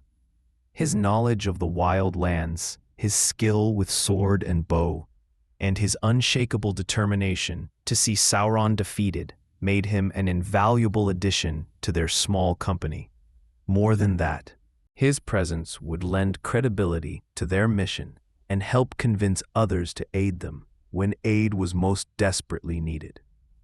Legolas and Gimli represented an alliance that few would have thought possible, for the ancient enmity between elves and dwarves ran deeper than most surface dwellers understood.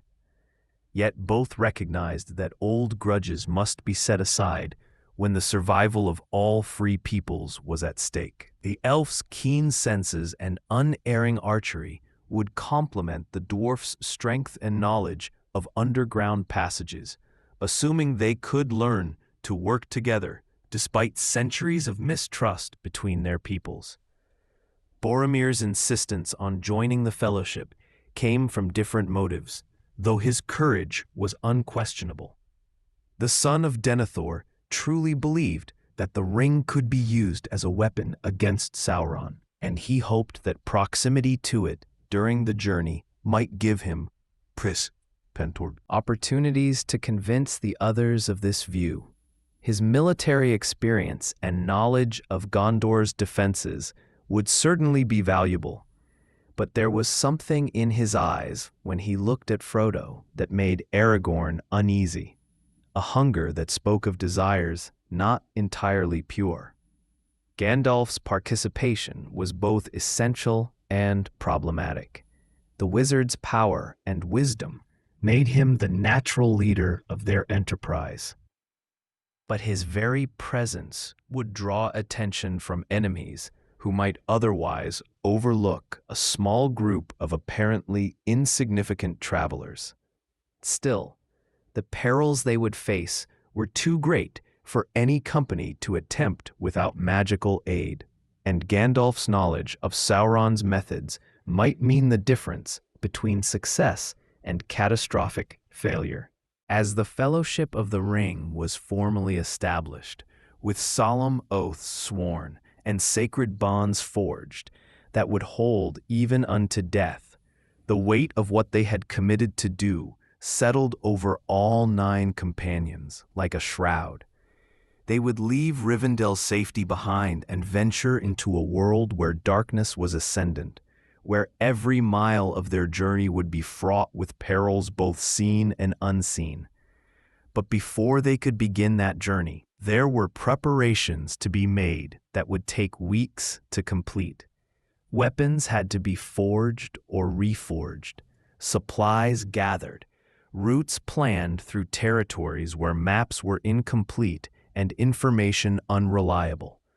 Most importantly, Frodo needed time to regain his full strength and learn what he could about the nature of the burden he had accepted. During those weeks of preparation, disturbing news arrived from the outside world that confirmed everyone's worst fears about the growing power of their enemies. Saruman's forces were moving openly now, no longer bothering to conceal their preparations for war. Orc armies marched through the Gap of Rohan, burning villages and enslaving any survivors who might be useful in the weapon forges of Isengard. The Shire itself was threatened, with reports of strange riders asking questions about Baggins and offering gold for information about his whereabouts. Even more troubling were the reports from Gondor, where Boromir's brother Faramir led desperate defenses against increasingly bold raids from Mordor. The enemy was testing Gondor's strength, probing for weaknesses that could be exploited when the final assault began. Minas Tirith still stood unconquered, but its defenders were weary and their supplies were running low after years of constant vigilance. In the north, the kingdoms of men were consumed by internal strife and seemed oblivious to the greater danger gathering in the east. The Shire remained peaceful for now, but that peace was maintained only by the vigilance of rangers who grew fewer with each passing year. When the full weight of Sauron's malice finally turned toward the northwest, there would be little to stand between the hobbits and complete destruction. The realization that time was running out pressed heavily on the Fellowship as they completed their preparations. Every day they delayed was another day for Sauron to strengthen his position and extend his influence. The ring's continued existence was like a beacon calling to its creator, and eventually that call would guide enemies to Rivendell itself, bringing war to one of the last sanctuaries of the free peoples. On a gray morning in late December, when winter had settled over the misty mountains like a blanket of despair, 9 companions gathered at the borders of Rivendell to begin the most desperate journey in the history of Middle-earth. Behind them lay everything they loved and hoped to protect. Ahead lay a path that would test not merely their courage and endurance, but the very foundations of their souls. The hidden valley that had sheltered them was disappearing behind rising mists, and with it the last illusion of safety in a world gone mad with the lust for power and dominion. From this point forward, they would have only each other to depend upon, 9 friends bound together by oaths that death itself could not break, carrying between them the hope of all who still believed that darkness need not be eternal. The Redhorn Pass through the misty mountains proved impassable, blocked by snowstorms that seemed to carry within them a malice beyond mere weather. Standing at the foot of the Caradhras, the Fellowship could see sheets of ice and snow swirling around the mountain's peak with an almost deliberate fury, as if the very stones were allied with their enemies. Gandalf's attempts to clear a path with his staff resulted in avalanches that nearly buried them all, convincing even the most determined that this route would lead only to death in the frozen wastes. It was Gimli who suggested the alternative that none of them wanted to consider. The mines of Moria lay beneath the mountains, excavated by his people in ages past, when the friendship between dwarves and elves had made such cooperation possible. The ancient realm of Khazad-dûm had once been the greatest of all dwarvish kingdoms, its halls echoing with the ring of hammers on Mithril and the songs of craftsmen whose skill was legendary throughout Middle-earth. But Moria had been abandoned decades ago under circumstances that Gimli's people rarely discussed. The official story spoke of economic difficulties and the gradual depletion of the most accessible veins of precious metals. Unofficially, there were whispers of something darker, of delving too greedily and too deep until the miners awakened terrors that were better left sleeping in the roots of the world. Gandalf's reluctance to enter Moria was palpable, though he would not explain his misgivings beyond muttering about shadows and flame and evils that belonged to earlier ages. The wizard's obvious unease infected the entire fellowship, but with the passes blocked and enemies closing in from both north and south, they had little choice but to seek the underground road that led beneath the mountains. The doors of Durin, when they finally found them after hours of searching along the shores of the dark lake that reflected no stars, were invisible until the moon emerged from behind racing clouds to reveal the ancient inscriptions carved into living rock. The Ifildan letters gleamed silver in the moonlight, spelling out words of welcome in the Elvish tongue and depicting the friendship that had once existed between the two greatest races of craftsmen in Middle-earth. But the doors that should have opened to Gandalf's touch remained stubbornly closed, sealed by a riddle that tested wisdom rather than magical power. "Speak, friend, and enter," the inscription commanded, and for long minutes the wizard wrestled with the meaning before understanding dawned. The answer was not a demonstration of learning, but an act of trust, the simple Elvish word for friend spoken in the spirit in which it was intended. The great doors swung open on hinges that moved as smoothly as if they had been oiled yesterday, revealing a darkness so complete that it seemed almost solid. The fellowship's torches pushed back the shadows only a few feet, creating a small bubble of light in a sea of blackness that stretched away into distances their eyes could not measure. The air that flowed from the depths carried scents of stone and metal, and something else, something organic and corrupt, that made even Gimli wrinkle his nose in distaste. Their first day's journey through the upper levels of Moria revealed the full extent of the catastrophe that had befallen this once great realm. Halls that should have been filled with the sounds of industry and celebration were silent as tombs, their elaborate carvings worn smooth by centuries of neglect. Magnificent chambers that had once hosted feasts for thousands of guests now sheltered only dust and the occasional scurrying of creatures that fled from their torchlight. Worst of all were the signs of battle that became increasingly apparent as they descended deeper into the mountain. Broken weapons lay scattered on floors, stained with substances that might once have been blood, and the walls bore scars that spoke of a desperate final stand against enemies whose nature could only be guessed at. Whatever had driven the dwarves from their ancestral home had been terrible enough to make them abandon not just their city, but their entire way of life. It was in the chamber of Mazarbul, the chamber of records, that they found the first clear evidence of what had happened during Moria's final days. Balin's tomb stood in the center of the great room. The son of Fundin, who had been one of the 13 companions of Thorin Oakenshield, laid to rest far from the mountain kingdom he had helped to reclaim. The stone slab that covered his remains was cracked and stained, surrounded by the remains of a battle that had been fought to the very end. Ori's book lay open beside the tomb, its pages yellowed with age but still legible to those who could read the angular dwarvish script. Gimli read aloud with growing horror the tale of Balin's colony, the brave attempt to resettle Moria that had ended in death and darkness.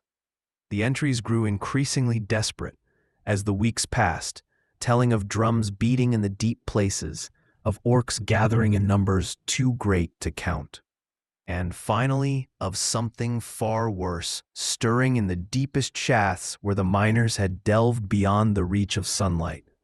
"We cannot get out," the final entry read, the words scrawled in a hand shaking with terror. "They are coming." The drums that Ori had written about began even before Gimli finished reading, a rhythmic pounding, that seemed to come from everywhere and nowhere, echoing through corridors and chambers with a sound like the heartbeat of the mountain itself. But this was no natural phenomenon. The drums carried with them a message of malice and hunger, a summons that brought answering calls from the depths below and the heights above. The orcs came first, creatures bred for war in the foul pits of Isengard and Mordor, their crude weapons gleaming in the torchlight as they poured through doorways and passages with the single-minded fury of a pack of wolves. But these were not the disorganized raiders that the Fellowship had expected. They moved with military precision, coordinating their assault with the skill of veterans who had learned their trade in the service of masters who tolerated no failure. Behind the orcs came something worse, a shadow that seemed to draw all light into itself and transform it into something cold and terrible. The cave troll that entered the chamber was massive beyond belief, its hide scarred by weapons that had failed to penetrate deeply enough to cause mortal wounds. In its great hands, it carried a spear the size of a young tree, and its eyes held the dull cunning of a creature that had learned to take pleasure in the destruction of smaller, weaker beings. The battle that followed tested every skill and courage that the Fellowship possessed. Aragorn's sword rang against orc blades as he carved a path through enemies who seemed to multiply with each one that fell. Legolas sent arrow after arrow into the mass of attackers, each shot finding its mark with the precision that came from centuries of practice. Gimli's axe bit deep into troll hide, drawing black blood that steamed when it touched the stone floor. But it was Frodo's courage that turned the tide of battle. The small hobbit's blade glowing with elvish light as he struck at enemies that towered over him like giants. The troll's spear found its mark, driving through mithril mail that should have turned any weapon forged by mortal hands. For a moment that seemed to last forever, it appeared that the ring-bearer had been slain, that their quest would end in failure in the depths beneath the mountains. Yet the mithril shirt that Bilbo had given his heir proved stronger than steel and more supple than silk, turning aside even the cave troll's mighty thrust and leaving Frodo bruised but alive. The sight of their smallest member rising to continue the fight when he should have been dead inspired the Fellowship to efforts that scattered their enemies and left the chamber of Mazarbul littered with the remains of orcs and goblins. But their victory was temporary, for the drums had summoned more than just the creatures that dwelt in Moria's upper levels. From the depths came an answer to their call, something ancient and terrible that had slept in the roots of the mountain since the world was young. Gandalf's face went white with recognition as the drums changed their rhythm, and for the first time since Frodo had known him, the wizard looked genuinely afraid. "Fly, you fools," Gandalf shouted, and in that command lay the weight of absolute authority and desperate urgency. Whatever was rising from the depths of Moria, it was something that even the Grey Wizard dared not face in direct combat, something that would destroy them all if they remained to meet it. The race through Moria's halls and stairways became a nightmare of pursuit and terror, with the Fellowship running through passages that seemed designed to confuse and delay them, while behind them came the sound of something vast and powerful, drawing closer with each passing moment. The very stones of the mountain trembled with its approach, and the air grew thick with heat and the smell of sulfur. At the bridge of Khazad-dûm, where the ancient stone arch spanned a chasm so deep that no light could penetrate its depths. Gandalf turned to face the terror that had pursued them through the halls of Moria. The Balrog of Morgoth emerged from shadow and flame like a nightmare-given form, its massive frame wreathed in fire that burned without consuming, its eyes like furnaces that had been stoked with the hatred of ages. This was Durin's Bane, the ancient demon that had driven the dwarves from their greatest stronghold and made the name of Moria a byword for loss and tragedy. The creature stood nearly as tall as the great pillars that supported the vast chamber, its whip of flame crackling through the air with enough force to shatter stone. Wings of shadow spread behind it, not the physical wings of any earthly beast, but manifestations of darkness itself, capable of blotting out all light and hope from the hearts of those who looked upon them. When it roared, the sound shook the very foundations of the mountain, and stones rained down from the ceiling, like tears shed by the earth itself. Gandalf stood alone on the narrow bridge, his gray robes somehow seeming brighter in the presence of such overwhelming darkness, his staff planted firmly on the ancient stonework, as if drawing strength from the craftsmanship of the dwarves who had built this passage in ages past. The wizard appeared small and fragile compared to the monster that faced him. Yet there was something in his bearing that spoke of power held in reserve, of depths of strength that had not yet been revealed.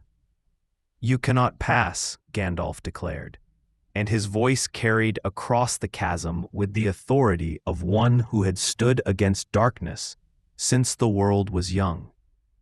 "I am a servant of the secret fire, wielder of the flame of Anar. The dark fire will not avail you. Flame of Udun, go back to the shadow." The Balrog's answer was a roar of rage that shook dust from the ceiling and sent tremors through the stone beneath their feet. It advanced onto the bridge with steps that left molten footprints in the solid rock, its sword blazing with the heat of forge fires that had been stoked with malice instead of purpose. The demon had not faced a challenge to its dominion over these depths for centuries, and it would not suffer such defiance to go unpunished. The Fellowship watched in frozen horror from the far side of the chasm as their guide and protector prepared to face a creature that had been ancient when the first kings of men were learning to forge iron from raw ore. Frodo found himself gripping the ring through his shirt, feeling its weight increase as if it too recognized the proximity of powers that belonged to the elder days, when gods walked the earth, and the fate of the world was decided by battles between forces that mortals could barely comprehend. Gandalf raised his staff high above his head, and for a moment it blazed with white light that pushed back the shadows and revealed the true extent of the vast chamber around them. The Balrog recoiled slightly from that radiance, its form seeming less solid and more like smoke given temporary shape by will and malice. But the creature's hesitation lasted only a moment before it surged forward again, determined to sweep this obstacle from its path and claim the ring-bearer who waited beyond. The bridge itself became the battleground, as Gandalf brought his staff down with all the strength he possessed, speaking words in a language older than Elvish or the tongues of men. The ancient stone cracked under the impact, hairline fractures spreading outward from where the wizard stood like a spider's web drawn in light. The Balrog, sensing the bridge's weakness, leaped forward with its sword raised high, seeking to strike down its opponent before the passage could collapse completely. But Gandalf's gambit succeeded just as the demon's blade would have found its mark. The bridge of Khazad-dûm, which had stood for thousands of years as a testament to dwarvish engineering, finally succumbed to forces it had never been designed to withstand. The stones parted beneath the Balrog's weight, and the creature plummeted into the abyss with a shriek that echoed from the depths like the cry of all the world's pain given voice. For a moment, that felt like the first breath after drowning. It seemed that victory had been achieved. The fellowship stood in stunned silence, hardly able to believe that their guide had triumphed against such overwhelming odds. Gandalf turned toward them with relief written clearly on his weathered features, his staff dim now but still whole in his grip. The worst was over, they told themselves. They could continue their quest, knowing that even the greatest terrors could be overcome by wisdom and courage working together. Then the Balrog's whip lashed upward from the falling darkness, its fiery length wrapping around Gandalf's knees with a grip that no mortal strength could break. The wizard's eyes widened with shock and understanding as he felt himself being dragged toward the edge of the broken bridge, his staff clattering away across the stone floor as his hands sought desperately for any hold that might arrest his fall. "Fly, you fools," Gandalf cried one final time. And then he was gone, pulled into the abyss by the demon he had defeated at the cost of his own life. The Fellowship watched in horror as both wizard and Balrog disappeared into depths so profound that not even their impacts could be heard when they finally reached the bottom. The silence that followed was more terrible than any roar or cry of pain, for it spoke of losses that could never be replaced and wounds that would never fully heal. Boromir was the first to break from his paralysis, seizing Frodo bodily and carrying the stunned hobbit away from the edge of the chasm, while shouting at the others to move, to run, to honor Gandalf's sacrifice by escaping while his victory still held the enemy at bay. One by one, they followed, stumbling through passages that led upward toward sunlight and air that didn't taste of smoke and despair, their hearts heavy with grief for the guide they had lost. The exit from Moria opened onto a steep slope covered with rocks and stunted vegetation, the first growing things they had seen in days. But even the weak winter sunlight felt like a blessing after the oppressive darkness of the underground realm, and they collapsed gratefully on the sparse grass while their eyes readjusted to natural illumination. Behind them, the doors of Durin had sealed themselves once more, hiding the entrance to a kingdom that would remain haunted by tragedy for ages to come. Legolas wept openly for Gandalf's passing, tears that seemed to carry within them the sorrow of his entire people for a world that grew steadily darker with each passing year.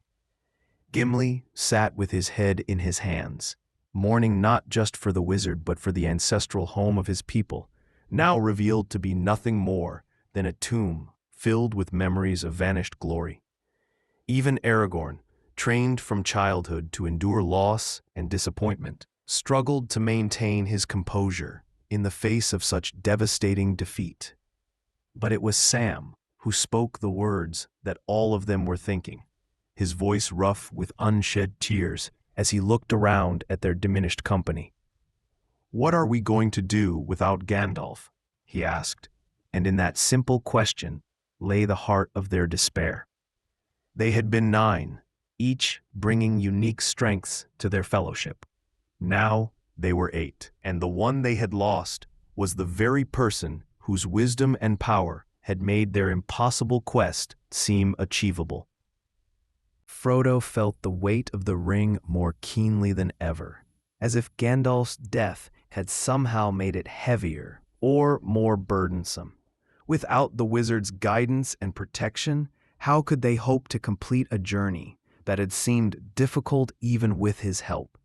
The path to Mordor stretched ahead of them like a road paved with despair, and for the first time since accepting his burden, Frodo wondered if they had already failed before their quest had truly begun. The golden wood of Lothlorien lay ahead of them, offering the promise of sanctuary and counsel from the wisest of the elves who remained in Middle-earth.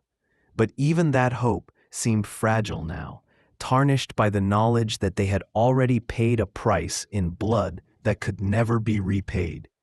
The Fellowship of the Ring continued their journey, but they did so as mourners, carrying their grief like a second burden, wondering if any victory could be worth the sacrifice they had already witnessed. The Mirror of Galadriel showed visions that cut deeper than any blade, revealing truths that the Fellowship had not been prepared to face. In its still waters, Frodo saw the Shire burning, its green hills blackened with smoke, and its peaceful inhabitants scattered like leaves before a hurricane. The scouring of the Shire played out in miniature within the mirror's depths, showing a future where Sharky's ruffians ruled with iron fists and the hobbits lived as slaves in their own homeland. But it was Sam who truly understood what they were seeing, his gardener's eye recognizing the systematic destruction of everything that made the Shire worth defending. The party tree lay fallen, its ancient trunk sawed into pieces by those who saw no value in beauty or tradition. Bag End had been transformed into a fortress of ugly efficiency, its round door replaced by a heavy gate that spoke of fear rather than welcome. Most heartbreaking of all, the gardens that Sam had tended with such loving care were gone, replaced by machinery that belched smoke into air that had once been sweet with the scent of growing things.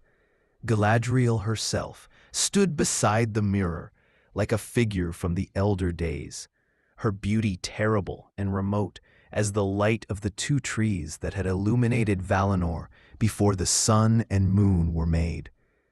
In her hand she bore Nenya, one of the 3 rings of the elves, its power maintaining the timeless peace of Lothlorien against the encroaching shadow. But that power came with a price, for the ring's magic was bound to the fate of the One Ring, and when Sauron's weapon was finally destroyed, the dominion of the elves in Middle-earth would end forever.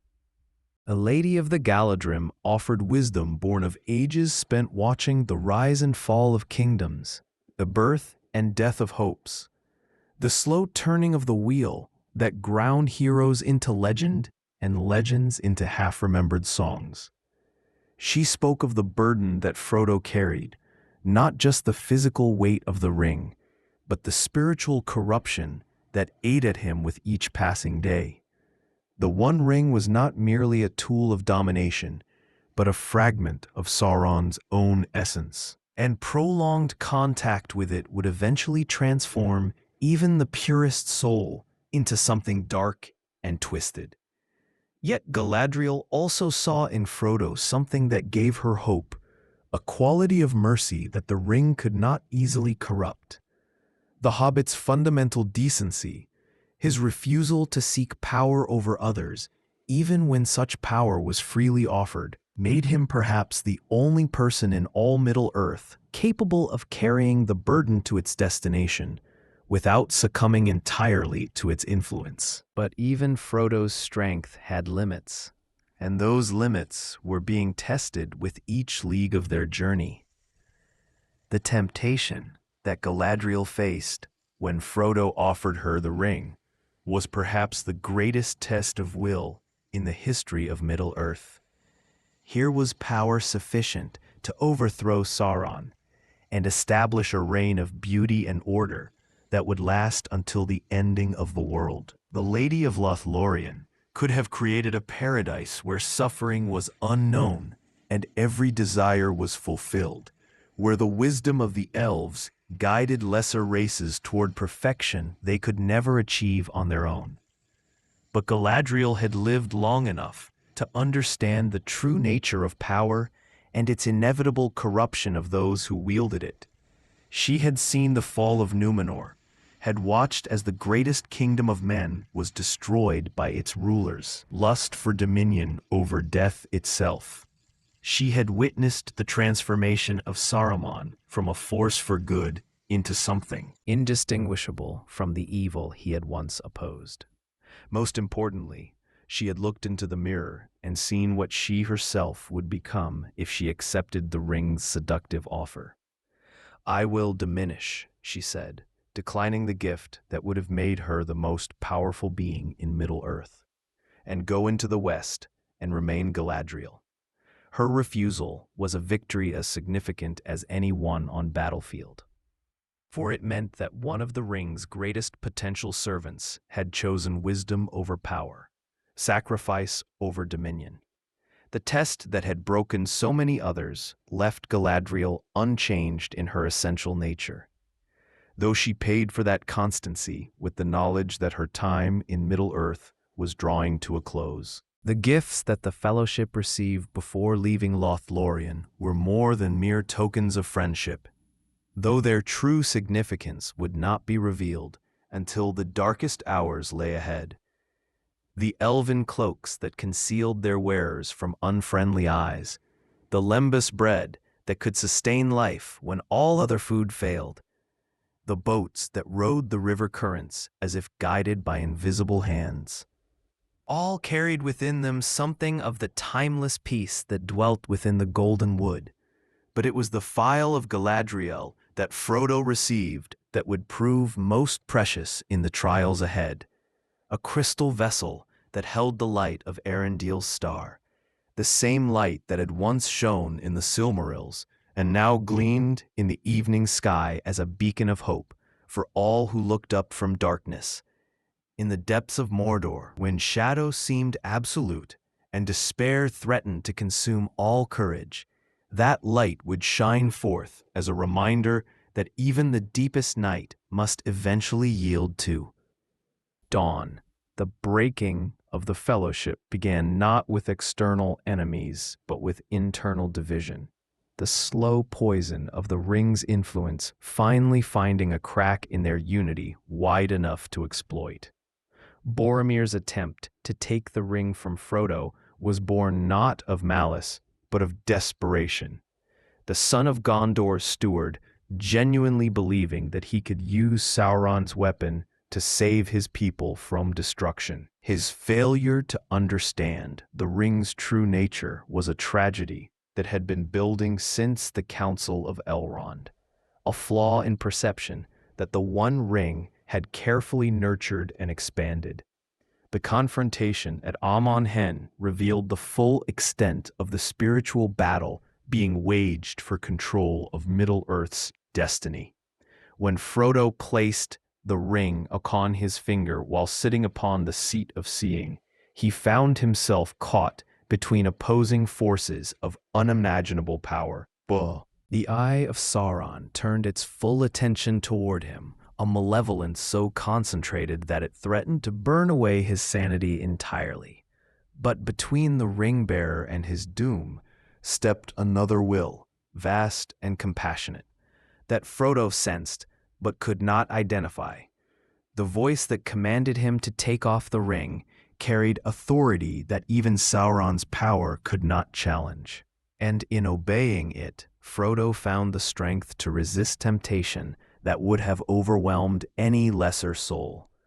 Later, he would learn that Eru Ilúvatar himself had intervened in that moment, the creator of all things, reaching down to protect the instrument of his greater design. But at the time, Frodo knew only that he had been saved by grace beyond his understanding or deserving. The decision to leave the Fellowship and continue alone was one that Frodo made with his heart rather than his head, understanding instinctively that the ring's corruption would eventually destroy the bonds of friendship that held their company together. Already he had seen its effect on Boromir, and he could sense similar hungers stirring in others who had not yet succumbed to temptation. By removing himself and the source of corruption from their midst, he hoped to preserve what remained of their fellowship while accepting the loneliness that such sacrifice demanded. Sam's discovery of his master's plan and his insistence on sharing the burden came as no surprise to anyone who truly knew the gardener's heart. The loyalty that had carried him from the Shire to the borders of Mordor was not the blind devotion of a servant, but the freely chosen love of a friend who had counted the cost and found it acceptable. When Sam waded into the river Anduin despite his inability to swim, when he nearly drowned rather than allow Frodo to face the darkness alone, he demonstrated a courage that had nothing to do with strength of arm or skill with weapons. As the two hobbits disappeared into the Emyn Muil, leaving behind the safety of numbers for the terrible vulnerability of isolation, they carried with them not just the hope of victory, but the certainty of suffering. The path to Mount Doom would test every virtue they possessed and reveal flaws they had never suspected in themselves. Before their journey ended, they would be forced to rely on enemies for guidance, to trust in mercy from those who had never shown it, and to find strength in friendship when all other sources of power had failed. Behind them, the fellowship that had been forged in Rivendell's halls and tempered in Moria's depths finally shattered completely, its members scattered by forces they had tried but failed to control. Yet even in breaking, it accomplished something that unity never could have achieved. For each fragment would now serve the cause of light in ways that no single company could have managed, carrying hope to places where hope had long been forgotten, and inspiring others to acts of heroism that would echo through all the ages of the world. The Sammath Naur, the chambers of fire within Mount Doom, blazed with heat that had burned since the world's foundation, the primordial forge where Sauron had crafted his masterpiece of malevolence, standing at the edge of the chasm where the One Ring had been born. Frodo felt its power surge through him with an intensity that made his previous struggles seem like gentle whispers. Here, where the ring's influence was strongest, where every fiber of his being screamed for him to claim the power that was rightfully his. The hobbit who had carried this burden across half of Middle-earth finally succumbed to temptation. "The ring is mine," Frodo declared, his voice carrying across the chamber with an authority that seemed to come from someone else entirely. As he slipped the golden band onto his finger, transforming instantly from a small, exhausted hobbit into the Dark Lord's newest servant, the very foundations of Barad-dûr trembled with the shock of victory snatched from the jaws of defeat.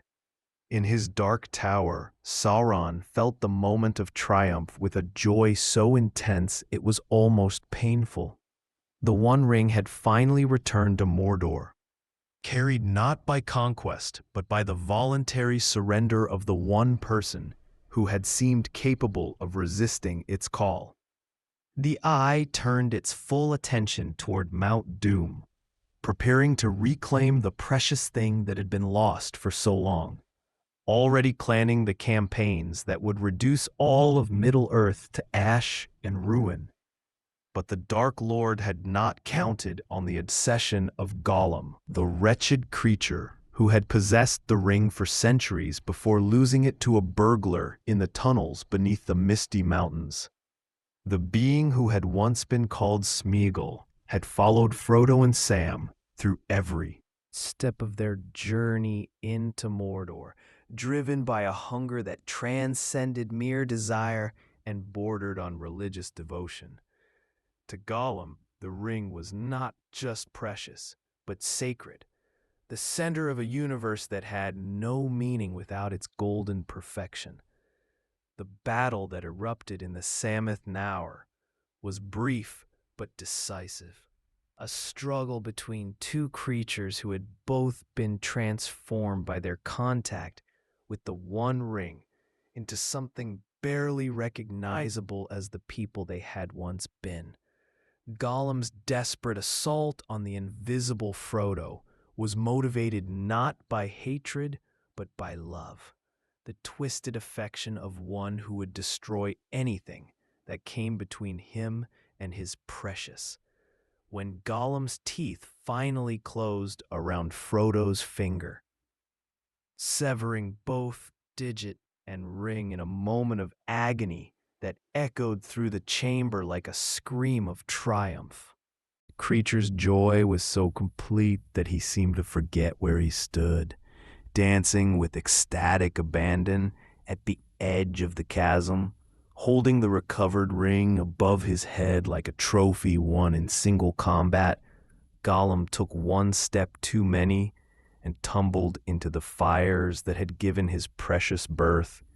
The destruction of the One Ring sent shockwaves through the foundations of reality itself. For Sauron had poured so much of his essential being into the golden band that its unmaking meant his own spiritual dissolution. The Dark Lord's scream of loss and rage echoed from Barad-dûr as his tower crumbled into ruin, its stones held together not by mortar, but by the will of one whose power was now broken beyond all hope of recovery. Across the length and breadth of Middle-earth, those who had served the Shadow felt their master's defeat like a physical blow. Orc armies scattered in confusion as the commanding will that had united them suddenly vanished, leaving behind only the natural chaos and cowardice of creatures bred for no purpose but destruction. The Nazgul, their immortal existence bound to the ring's power, were swept away like smoke before wind, their long servitude finally ended by the unmaking of the thing that had enslaved them. But the ring's destruction brought consequences that extended far beyond Sauron's defeat. For the three rings of the elves had been crafted using knowledge gained from the One Ring's creation, and their power was tied to its continued existence. As the golden band melted in Mount Doom's fires, the dominion of the Eldar in Middle-earth began its final decline, marking the end of an age that had lasted since the world's youth. In Lothlorien, Galadriel felt Nenya's power fade from her finger, like light draining from the western sky, while in Rivendell, Elrond experienced the same loss as Vilya ceased its subtle work of preservation and healing. The timeless quality that had protected the Hidden Valley began to ebb away, leaving behind only the natural beauty of the land without the magical enhancement that had made it a refuge from the world's sorrows. Far to the west, Gandalf sensed the change with a mixture of triumph and melancholy, for the victory he had helped to achieve meant the end of his own mission in Middle-earth. The wizard who had guided the free peoples through their darkest hour felt Narya, the ring of fire, lose its warmth against his hand, its power spent in the service of a cause that no longer needed such aids. The immediate aftermath of the ring's destruction was chaos barely contained by the leadership of those who had survived the final battles.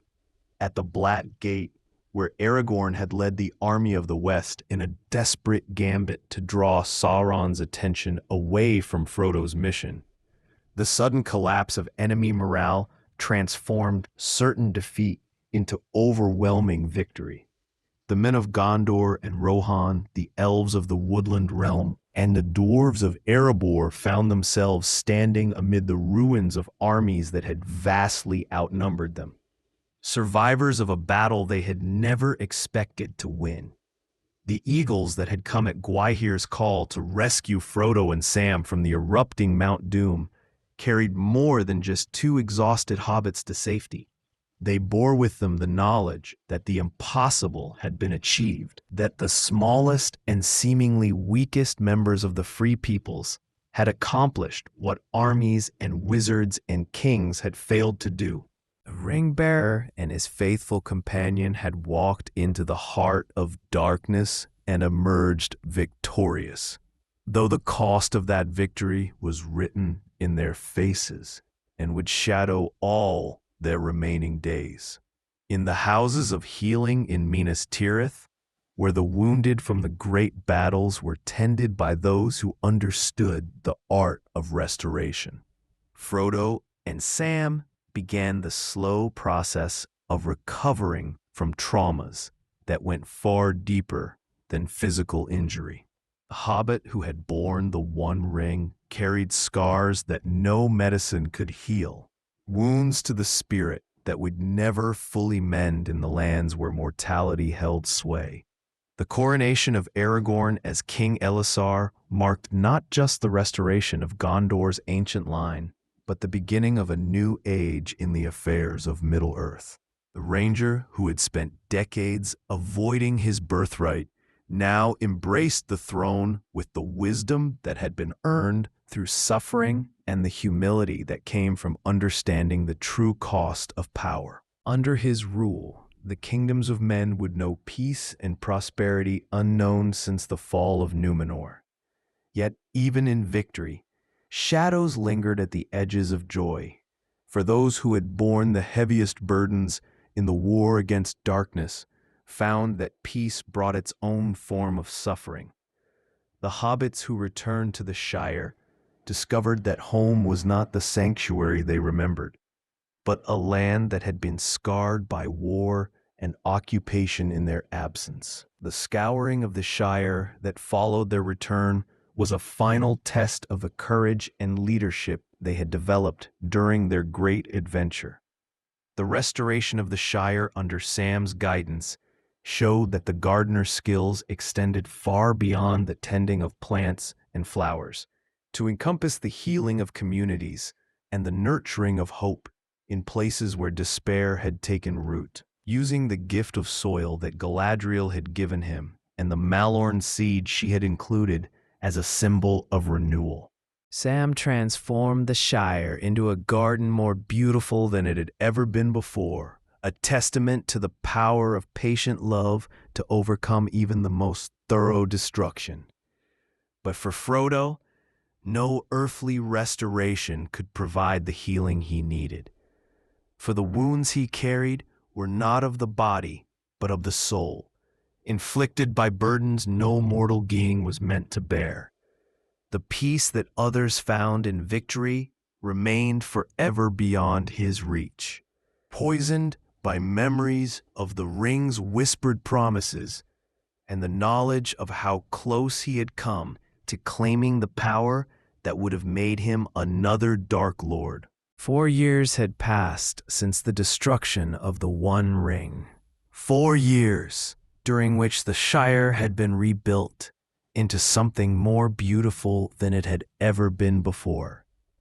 Under Sam's careful guidance, gardens bloomed with flowers that seemed to capture starlight in their petals, while the Malorn tree that grew where the party tree had once stood reached toward the sky with silver bark and golden leaves that sang in languages older than the memory of hobbits. The scars left by Sharky's ruffians had been healed so thoroughly that young hobbits born after the war could hardly believe their elders' tales of smoke and ruin.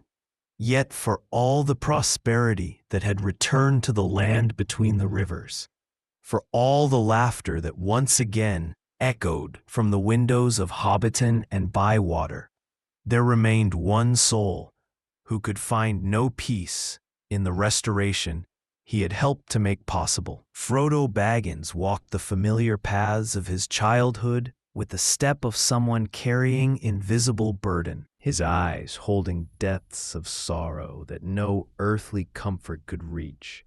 The wound dealt by the Morgul blade had healed in body, but never in spirit, returning each year on the anniversary of that terrible night at Weathertop to remind him that some hurts transcend the power of mortal healing. But it was not physical pain alone that haunted the former ring-bearer.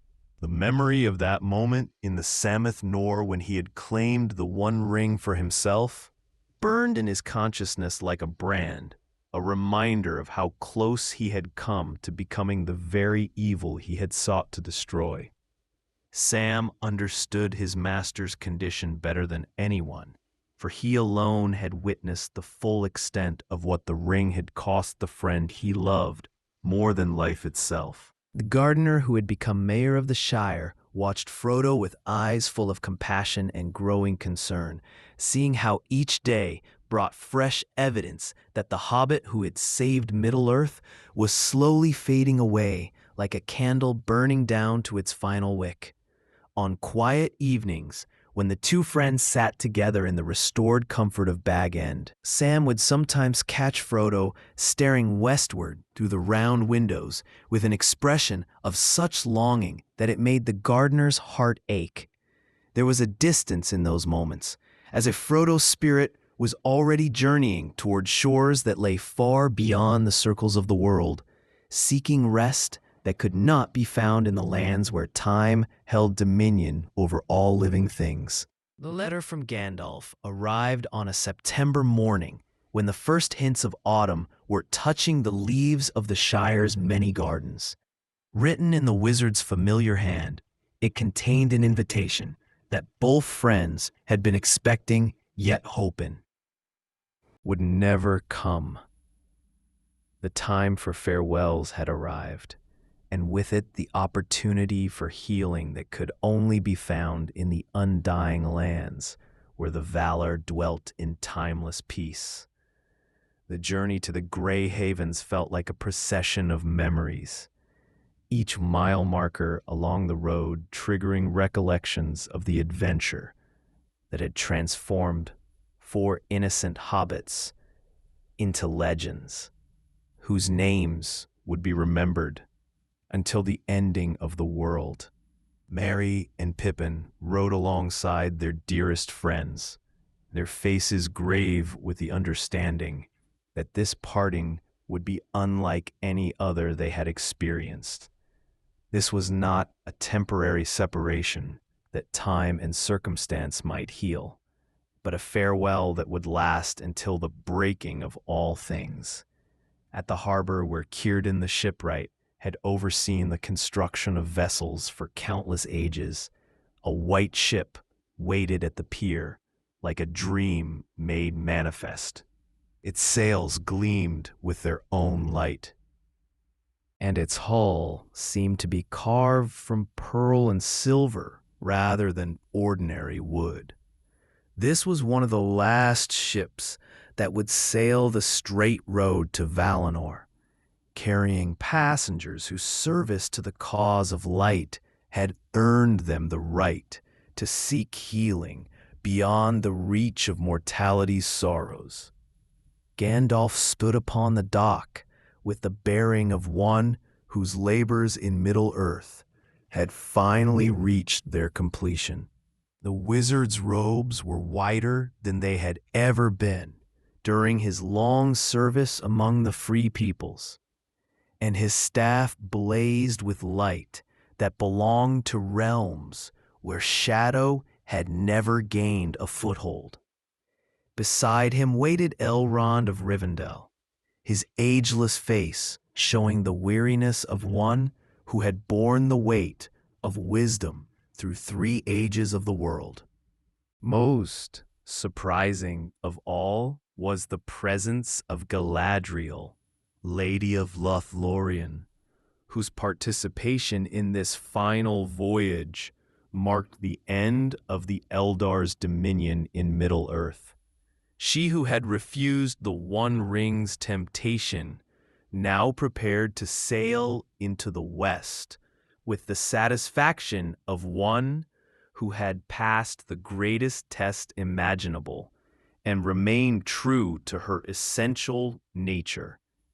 Her beauty was terrible and remote as starlight, yet her eyes held warmth as she looked upon the small hobbit who had accomplished what armies of the mighty could not achieve. The farewells that followed were brief by necessity, for prolonged goodbyes would have made the parting unbearable for all involved. Merry and Pippin embraced their cousin with tears streaming down their faces, understanding at last why Frodo had seemed so distant during the years since their return. They had sensed the weight he carried, but had never fully comprehended its nature until this moment, when its burden was about to be lifted through. Departure from the world they all loved. Sam's farewell was the hardest of all, for it meant the severing of a friendship that had been the foundation of both their lives since childhood.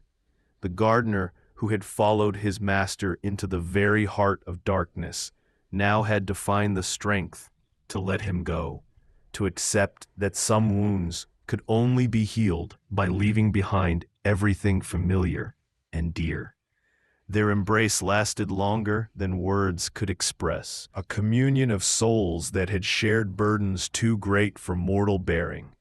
As the white ship prepared to depart, its anchor chains singing as they were drawn up from the harbor's depths, Frodo took his place among passengers whose names would be remembered in song for as long as tales were told around hearth fires. Yet even surrounded by such illustrious company, he remained essentially what he had always been, a simple hobbit from the Shire, who had been called upon to bear burdens beyond his apparent strength, and had somehow found the courage to see the task through to its completion. The ship's departure was marked not by fanfare or ceremony, but by a quiet slipping away from the world of men and mortality into waters that reflected stars invisible to earthly eyes. As the harbor of the Grey Havens faded into mist behind them, Frodo felt a lifting of the spirit that he had not experienced since childhood, a gradual easing of pain that had become so much a part of his existence that he had forgotten what it felt like to be truly at peace. On the dock that grew smaller with each passing moment, Sam stood with Merry and Pippin as they watched their dearest friend sail beyond the reach of time and chance into realms where healing was not just possible, but inevitable. The gardener's tears flowed freely, but they were bits, not tears of despair. In his heart, he carried the certainty that this parting, though painful beyond measure, was right and necessary and ultimately merciful. The journey home to the Shire passed in contemplative silence, three friends processing the magnitude of what they had witnessed and the changes it would bring to their lives. Sam rode between his companions, with thoughts already turning toward the wife and children who waited for him in Hobbiton, toward the gardens that would need tending and the mayoral duties that required his attention. Life would continue as it always did, and there was comfort in that continuity even amid the sorrow of loss. When Sam finally opened the red door of number 3 Bagshot Row and stepped into the warmth and light of his own home, when he saw Rose's welcoming smile and heard his children's voices raised in greeting, he spoke the words that would close one chapter of his life and begin another. They were simple words, the sort that a hobbit might speak after any long journey, but they carried within them the weight of acceptance and the promise of new beginnings.